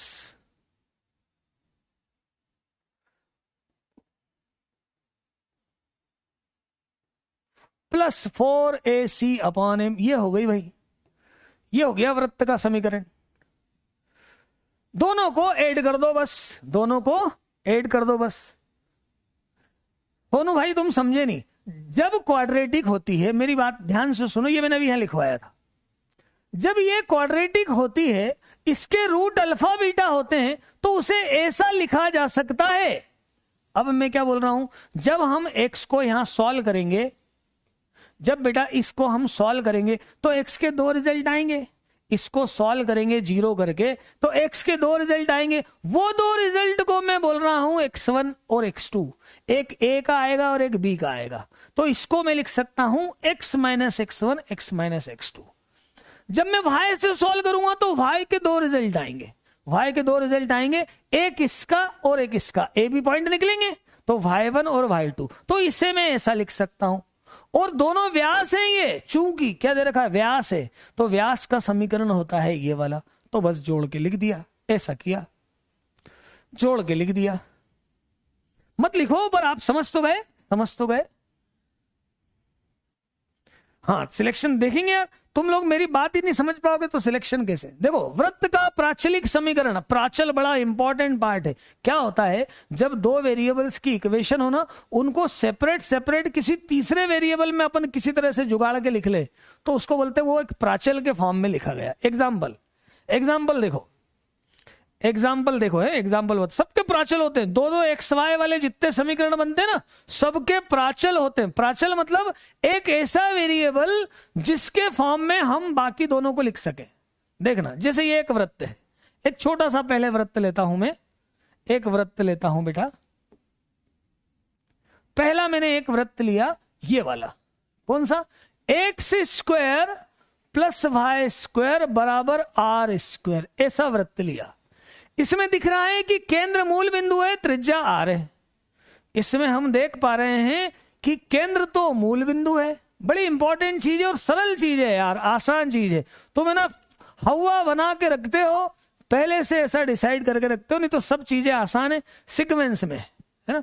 ये आपका ओरिजिन है, ये आपका ओरिजिन, इसका सेंटर है, और ये रेडियस आर। अब ये पॉइंट मूव कर रहा है, चल रहा है गोल आर दूरी पर। ये पॉइंट मैं मान लेता हूं ये एक पॉइंट पी है, एक्स वाई कितना है, एक्स वाई, एक्स वाई ये सारे पॉइंट है। ये पॉइंट यहां से ऐसा मूव कर रहा है, तो अब देखा जाए तो एंगल से चेंज हो रहा है, देखा जाए तो कैसे चेंज हो रहा है, ये एंगल से, कोण से बदल रहा है। देखो इधर ये एंगल से बदल रहा है, इसको मैंने मान लिया थीटा, तो ये थीटा है प्राचल। क्यों है प्राचल, सुन लो, पैरामीटर है ये, प्राचल मतलब पैरामीटर। पैरामीटर क्यों है, ध्यान से सुनो, तुम लोग ध्यान से सुनते नहीं हो, ध्यान से सुनते नहीं हो, सिर्फ प्रॉब्लम निकालते हो। प्रॉब्लम ध्यान से सुनो, पैरामीटर क्यों है, देखो ये जो रेडियस है ये बदलना है क्या, बोले सर ये तो नहीं बदलना, रेडियस तो कभी बदलती नहीं, रेडियस तो फिक्स है, रेडियस फिक्स है। एक्स वाई बदलेंगे क्या, बिल्कुल बदलेंगे, एक्स वाई अलग अलग है सारे, ये एक्स वाई बिंदु पथ है, एक्स वाई। अब सुनो जरा ध्यान से, यदि मैं इसको बोल दूं एक्स अक्ष, इसको मैं बोल दूं वाई अक्ष, तो ये थीटा बदलने पर, देखो आर तो बदल नहीं रहा है आर तो बदल नहीं रहा, थीटा बदलने पर एक्स वाई बदलते जा रहे हैं, मतलब एक्स वाई जो है थीटा के हिसाब से बदल रहे हैं, एक्स वाई जो है किससे बदल रहे हैं, थीटा के हिसाब से बदल रहे हैं। तो थीटा प्राचल है, थीटा प्राचल है, और थीटा कहां तक जाएगा, तो थीटा जो जाएगा कहां तक जाएगा, तो 0 से 2 पाई तक जाएगा। और थीटा में और एक्स में संबंध क्या होगा, तो बहुत सिंपल सी बात, बहुत सिंपल सी बात, एक ट्रायंगल पूरा कर लो छोटा सा, तो आपको मालूम पड़ेगा ये एक्स और ये वाई है ना, तो एक्स अपॉन आर तो कॉस थीटा है, और y upon r sine theta है। तो एक्स कितना है, आर कॉस थीटा, और वाई कितना है, आर साइन थीटा। तो ये जो पॉइंट है, ये पॉइंट क्या है, आर कॉस थीटा और आर साइन थीटा। इन दोनों में से फायदेमंद कौन है, प्रॉफिटेबल कौन है, ध्यान से सुनो, ध्यान से सुनो। यहां पर मुझे दो चीजें नहीं मालूम, एक्स भी नहीं मालूम, वाई भी नहीं मालूम। कभी मुझे ऐसा पॉइंट लेना हुआ तो मुझे ऐसा लेना पड़ेगा x1 y1, और साथ में ये ध्यान रखना पड़ेगा कि x से y निकालना है तो ये संबंध है x1 square y1 square r1 square.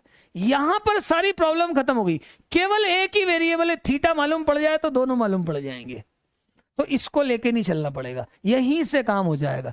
इसको बोलते हैं प्राचल बिंदु, प्राचल बिंदु, पैरामेट्रिक पॉइंट। मतलब मैं बोल रहा हूं पहली बात अपनी ये आ गई, पहली बात ये आ गई कि यदि x square plus y square बराबर आर स्क्वायर है, तो जो प्राचलिक समीकरण है, पैरामेट्रिक इक्वेशन है, वो क्या है, प्राचलिक समीकरण है वो क्या है, एक्स बराबर आर कॉस थीटा और वाई बराबर आर साइन थीटा। ये इसकी पैरामेट्रिक इक्वेशन है, किसकी, जब सेंटर कितना है, ओरिजिन है 0 0 है, और बोले जब सेंटर ओरिजिन नहीं है तो फिर क्या सर, तो उसके लिए भी देख लो जरा से, में एक छोटी सी बात है, कुछ खास नहीं है, कुछ खास नहीं है। देखो जरा, ये मैंने फिर से लिए अक्ष, ठीक है, ये फिर से लिए अक्ष, और अब मैंने सर्कल कैसा ले लिया, अब मैंने सर्कल यहां कहीं बना लिया, जिसमें कि सेंटर अब जो है वो अल्फा बीटा है। अब जब मैं पॉइंट को यहां पर देखूंगा बेटा, अब मैं पॉइंट को यहां पर देखूंगा, ध्यान से सुनो, ध्यान से सुनो, तो अब यहां जो पॉइंट है वो यहां पर ये एक्स वाई है, तो अब यहां पर मैं ऐसा ट्राइंगल कंप्लीट करता हूं, और अब देखो इसको मैं बोल देता हूं थीटा। तो अब जो है ना, यहां पहले एक्स और वाई था, अब एक्स माइनस अल्फा और वाई माइनस बीटा जाएगा, क्या जाएगा, इसको ओरिजिन को यहां शिफ्ट कर दिया अपन ने, तो अब दूसरे वाले में क्या चेंज आ जाएगा, देखना जरा, यदि समीकरण ऐसा है, क्या है, x minus alpha square y minus beta square बराबर आर स्क्वायर। बेटा ये सेंटर है, अल्फा बीटा सेंटर है, तो प्राचलिक समीकरण क्या करोगे, कुछ नहीं, x माइनस अल्फा को r cos थीटा बोल दो और y माइनस बीटा को r साइन बीटा बोल दो, या फिर x बराबर alpha plus r cos theta और y बराबर beta plus r sine theta. ये हो गए प्राचलिक समीकरण। जब जब किसी सर्कल पर पॉइंट लेने को बोला जाए तो ये प्राचल बिंदु काम आते हैं, तो ये प्राचल बिंदु काम आते हैं।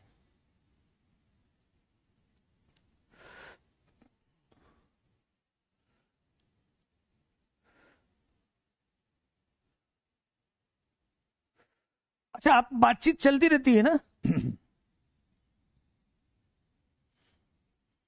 जो बच्चे समझ रहे हैं वो बराबर बराबर बताओ। क्लियर है ये दोनों पॉइंट?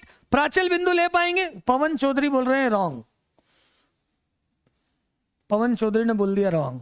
बता दिया करो यार साथ में कहां रॉन्ग, बता दिया करो कहां रॉन्ग से, कहीं साइन कॉस गलत लिखाया है क्या भाई पवन?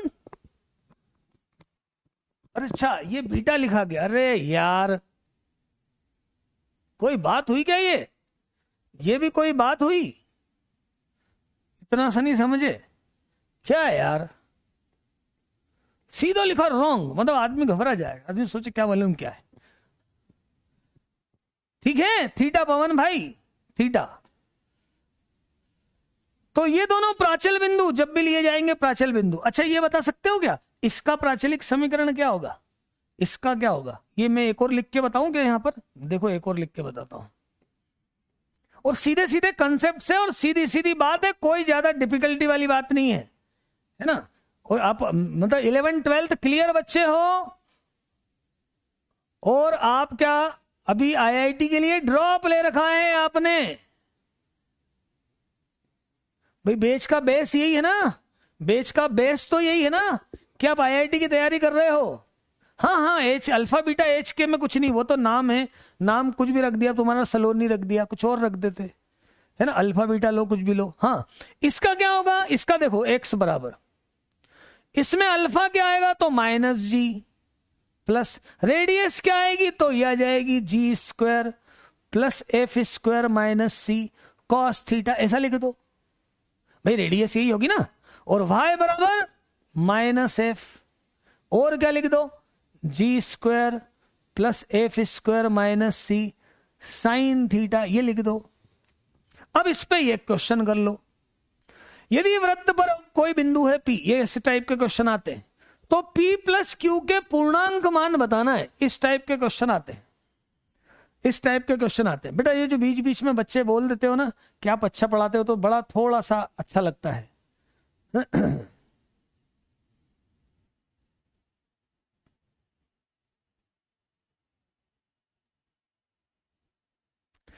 थोड़ा सा अच्छा लगता है। हाँ गीतांजलि, किसको समझ में नहीं आया, किसको समझ में नहीं आया? अब ये समझ में नहीं आया तो फिर दिक्कत है यार। आया समझ में आया, ये समझ में आया है? हाँ बेटा इस क्वेश्चन को देखो, इस टाइप के क्वेश्चन आते हैं खासकर मेंस में, तो ये पैटर्न पूछा ही जाता है मेंस पे, इस पैटर्न पे क्वेश्चन होता है। देखें जरा, अभी मैंने सबसे पहले बेटा पैरामेट्रिक फॉर्म का अर्थ बताया था, है ये बहुत रॉन्ग बात है, ये बहुत रॉन्ग बात है। मैं एक पैरामेट्रिक फॉर्म का सबसे पहले मैंने मीनिंग बताया कि एक ऐसा वेरिएबल, वेरिएबल मतलब बदलने वाली चीज, जिसमें हम एक्स और वाई को अलग अलग कर सकें। जैसे यहां लिया मैंने थीटा, थीटा के रिप्रेजेंट में एक्स और वाई दोनों को मैं बता सकता हूं कि एक्स इतना होता है, वाई इतना होता है। ये इसको बोलेंगे, ये जो थीटा है ये है प्राचल, और थीटा के फॉर्म में जो इक्वेशन लिखे वो प्राचलिक समीकरण। ये सबसे पहले मैंने ये समझाया, सबसे पहले ये समझाया कि प्राचलिक समीकरण में क्या है ना, सबसे पहले ये समझाया। Thank you so much. सबसे पहले ये समझाया कि प्राचलिक समीकरण क्या है, बाद में मैंने पूरा बताया। चलो अपन देखते हैं यार, है ना। यहां पर अपन ने देखा इसको मैंने देखा, तो बेटा इसका सेंटर रेडियस देखो। सबसे पहले तो अब मैं इसका यदि यहां बोल दूं ऐसा कि सेंटर है 4 3 और रेडियस है 2, तो आपका दिमाग खराब, बोले नहीं पूरा निकाल के बताओ सर कैसे निकाला है। पर यार ये आप सीखो, ये आप सीखो, देखो जरा, है ना, ऐसा सीखो। ये 2g कितना है -8, 2f कितना है -6, c है 24, तो सेंटर कितना आ गया 4,3 -g -f। सेंटर क्या होता है, सेंटर होता है -g -f, तो ये कितना आया 4,3। रेडियस क्या होता है √g² + f² - c। अब मैंने यहीं से देख लिया था कि ये 25 होगा और 24 कैंसिल करूंगा तो 1, क्या 2 नहीं, मैंने यहाँ 21 पढ़ लिया, 24 है तो 1 आएगा, कितना आएगा 1 आएगा। लेकिन आपने जो मैंने एक जगह कहीं कुछ बीटा की जगह थीटा की जगह बीटा लिख दिया, आपके लिए सिर्फ वो इंपॉर्टेंट बात थी कि यहां सर ने गलत किया। रेडियस 1 आया, रेडियस 1 आया। पॉइंट मैंने आपको क्या बताया बेटा, पी और पी क्यू पॉइंट के, जब भी कोई पॉइंट लेने को बोला जाए तो प्राचल बिंदु लिए जाएं। ध्यान से सुनो, हमेशा कौन से बिंदु लिए जाएं, प्राचल बिंदु लिए जाए। क्या आएगा ये क्या प्राचल समीकरण क्या है, x बराबर alpha plus r cos theta और y बराबर beta plus r sin theta.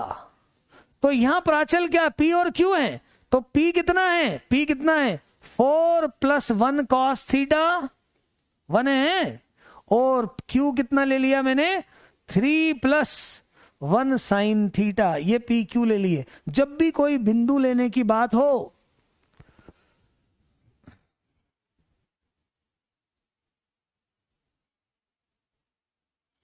जब भी कोई बिंदु लेने की बात हो, जब बिंदु लेने की बात हो तो बेटा पैरामीट्रिक पॉइंट लिया करो, पैरामीट्रिक पॉइंट लिया करो, है ना, प्राचल बिंदु लिया करो।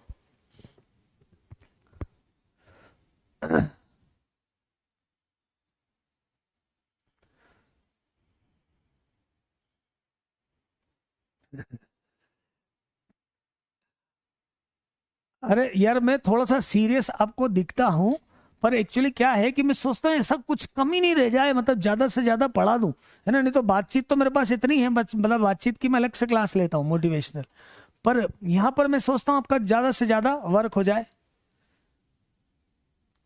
कैसे पहचाने कि ओरिजिन, बेटा यहां पर देखा, ध्यान दिया करो, यदि यहाँ कांस्टेंट नहीं आए ना तो फिर ओरिजिन है, यदि 24 नहीं होता ना तो ओरिजिन पे है सर्कल, ये ध्यान रखा करो। यदि कांस्टेंट एक्स्ट्रा आ जाए तो फिर वो ओरिजिन से कहीं और है, थोड़ा सा ऐसा दिमाग लगाया करो। हाँ बेटा, अब देखो इसमें हमें क्या निकालना है, P + Q,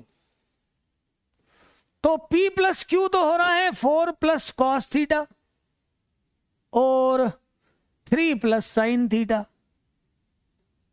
मतलब P + Q तो मेरे पास है बच्चा 7 + cos थीटा + sin थीटा, इतना है।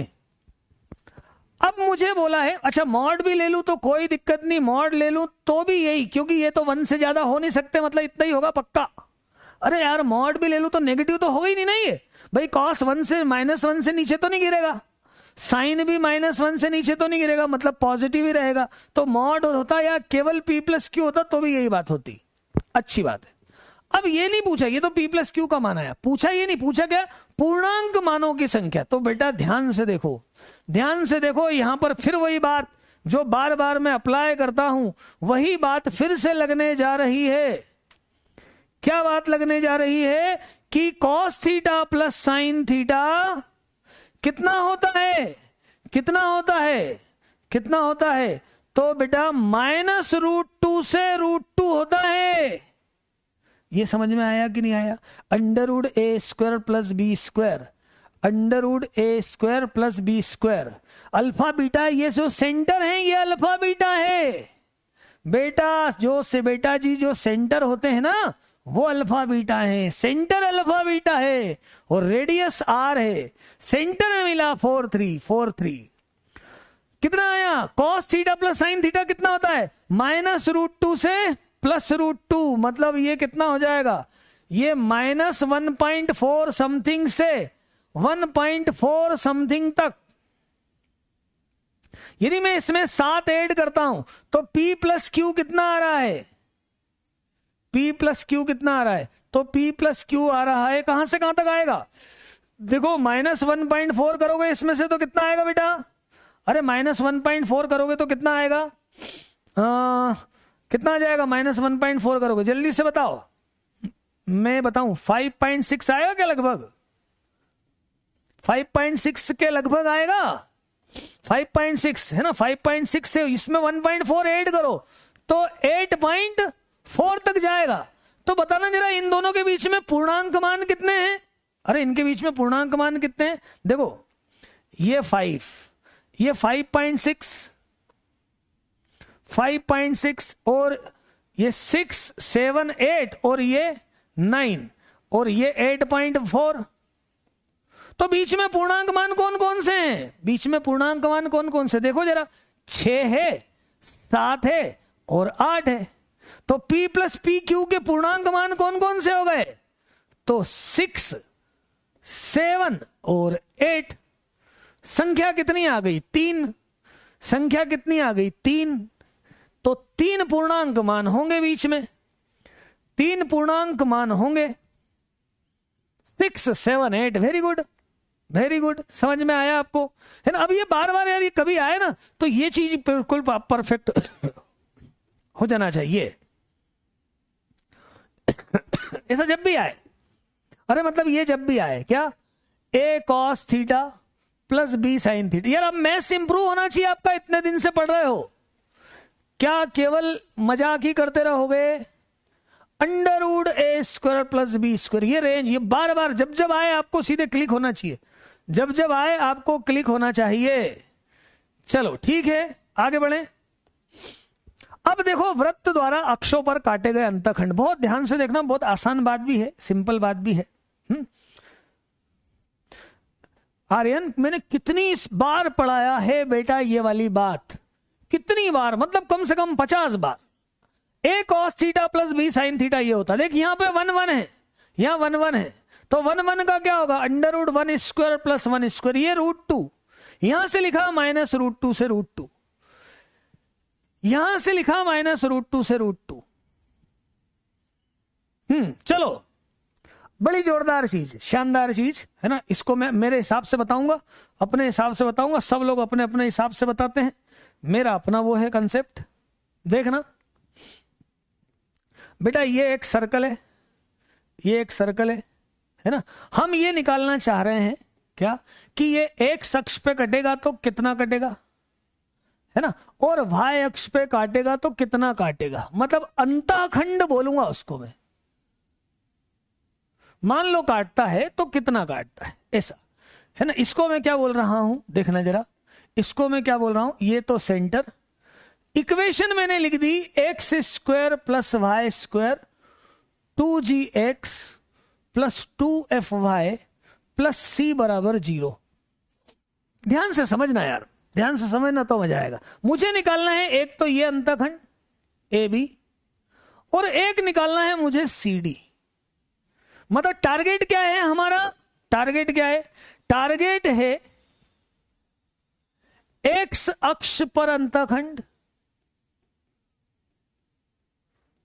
अंतःखंड, और y अक्ष पर अंतःखंड,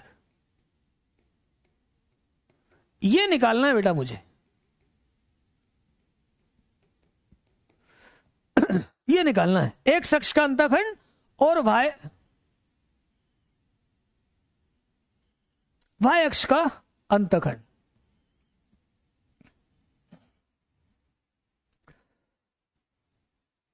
गोविंद बच्चा आपस में बात नहीं, इधर ध्यान दे, इधर ध्यान दो।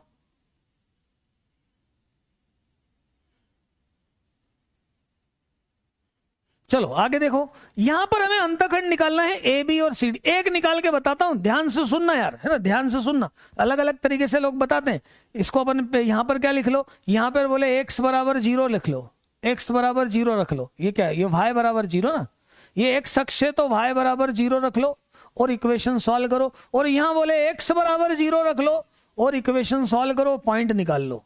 मैं एक और तरीका बताता हूं, इसका सेंटर क्या होगा, तो -g-f। ठीक बात, इसका सेंटर क्या होगा, -g-f। छोटा सा, अब देखो यार ये ना बेसिक बेसिक चीजें किसकी, सर्कल की। सर्कल पे कोई भी कार्ड है, सेंटर से लाइन खींचते हो तो वो सीधी सीधी गिरती है। सीधी गिरती है का मतलब होता है लंब गिरती है, लंबवत गिरती है। ये लंबवत है। एक तरफ की बात कर रहा हूं, सिर्फ इधर की बात नहीं कर रहा हूं। सेंटर से जो लाइन गिरती है इस कॉर्ड पे हमेशा लंबवत गिरती है। ये हमेशा ध्यान रखो, कोई भी कॉर्ड सेंटर पर हमेशा कैसी आएगी, सेंटर से डाला गया लंब और मध्य बिंदु पर ही काटेगी। ये इसका जो होगा क्या होगा, ये मिडिल पॉइंट ही होगा। बाइसेक्ट करती है, लंबार्धक होती है सीधे सीधे रेडियस से। जो लंब डाला जाता है इसको बराबर बराबर भागों में काटती है, बराबर बराबर भागों में। अच्छा, यहां पर AC कितना है, तो ये तो रेडियस R है, ये तो रेडियस R है, अरे ये रेडियस R है। अच्छा बताओ AM क्या हो सकता है पाइथागोरस थ्योरम से, क्या हो सकता है, AC square minus CM square हो सकता है। अरे AM निकालना मुझे, R ऐसा समझो ये माइनस G माइनस F है, तो ये इधर से ये माइनस G और ये माइनस F है। अब माइनस बोले फर्स्ट क्वाड्रेंट में, यार F नेगेटिव होगा ऐसा मत सोचना। तो ये R है और ये F है, पाइथागोरस थ्योरम लगाया मैंने, R square minus F square. R square को लिखा G square plus F square minus C। ये F स्क्वायर कैंसिल हुआ, क्या आया, G square minus C। AM का स्क्वायर आया, तो AM क्या आया, AM क्या हुआ, AM क्या हुआ, under root G square minus C। ऐसा ही यहां पर क्या हो जाएगा, इधर वाला इधर हो जाएगा R square minus G square. तो सुन लो जरा क्या आएगा, एक अक्ष पर काटा गया अंतःखंड आएगा double just 2 under root G square minus C और 2 under root F square minus C। बोलो क्लियर हुआ कि नहीं हुआ। मैंने लिखा यहां पर कि y बराबर 0 रख सकते हैं, x बराबर 0 रख सकते हैं, पर मैंने अपनी मेथड से बताया, मैंने लिखा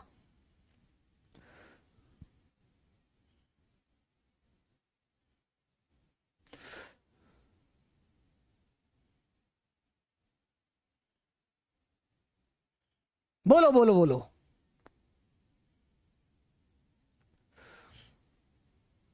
हाँ बच्चों क्या हुआ, एक अक्ष पे अंतःखंड, अब यार हमेशा अपन याद रखेंगे क्या, एक अक्ष पे अंतःखंड 2 under root G square minus C, y अक्ष पे अंतःखंड 2 under root F square minus C। याद रखेंगे ना, याद रखेंगे ना, एक अक्ष पर अंतःखंड तो। अच्छा सुनो जरा यहां पर ध्यान से, अच्छा सुनो जरा ध्यान से यहां पर, है ना, मैं यहां पर आपको अलग अलग निष्कर्ष बताऊं, निष्कर्ष बताता हूं, देखो निष्कर्ष बताता हूं, अपने मन से ढूंढा करो कैसे लिखते हैं, है ना, फिर भी मैं एक बार आपको बता रहा हूं।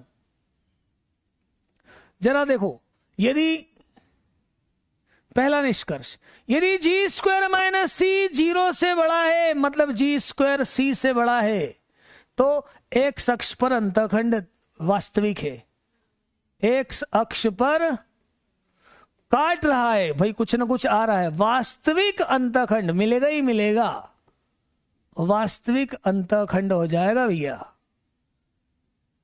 मतलब एक अक्ष को काटेगा ही काटेगा, निश्चित काटेगा, एक अक्ष को निश्चित काटेगा। जरा रुक तो जा, PYQs भी लगाता हूं, है ना, एक अक्ष को निश्चित काटेगा G स्क्वायर बराबर C।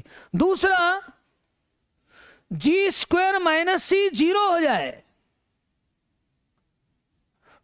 मतलब G स्क्वायर बराबर C हो जाए, तो क्या होगा, तो स्पर्श करेगा, एक ही बिंदु पे काटेगा, क्या क्या मतलब होता है, अरे एक बिंदु पे कोई काटता है क्या, एक बिंदु पे काटेगा मतलब स्पर्श करेगा, क्या करेगा, वृत्त एक्स अक्ष को स्पर्श करेगा।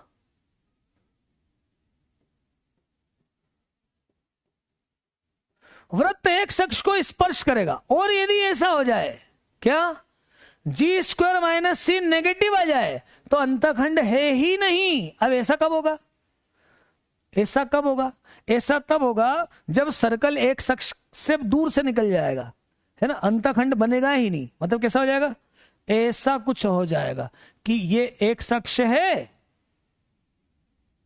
और जो सर्कल बन रहा है ना, वो सर्कल कैसा बन रहा है, ये ऊपर का ही बन रहा है, ये काटा ही नहीं इसको, इंटरसेक्ट ही नहीं किया, ऐसा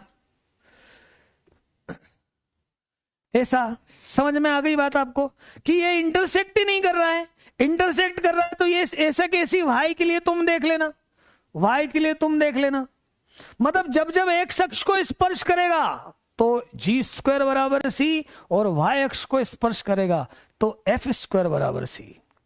एक्स स्क्वायर को स्पर्श करेगा तो, एक्स अक्ष को स्पर्श करेगा तो जी स्क्वायर बराबर सी, और वाई अक्ष को स्पर्श करेगा तो एफ स्क्वायर बराबर सी। बोलो याद रख पाओगे?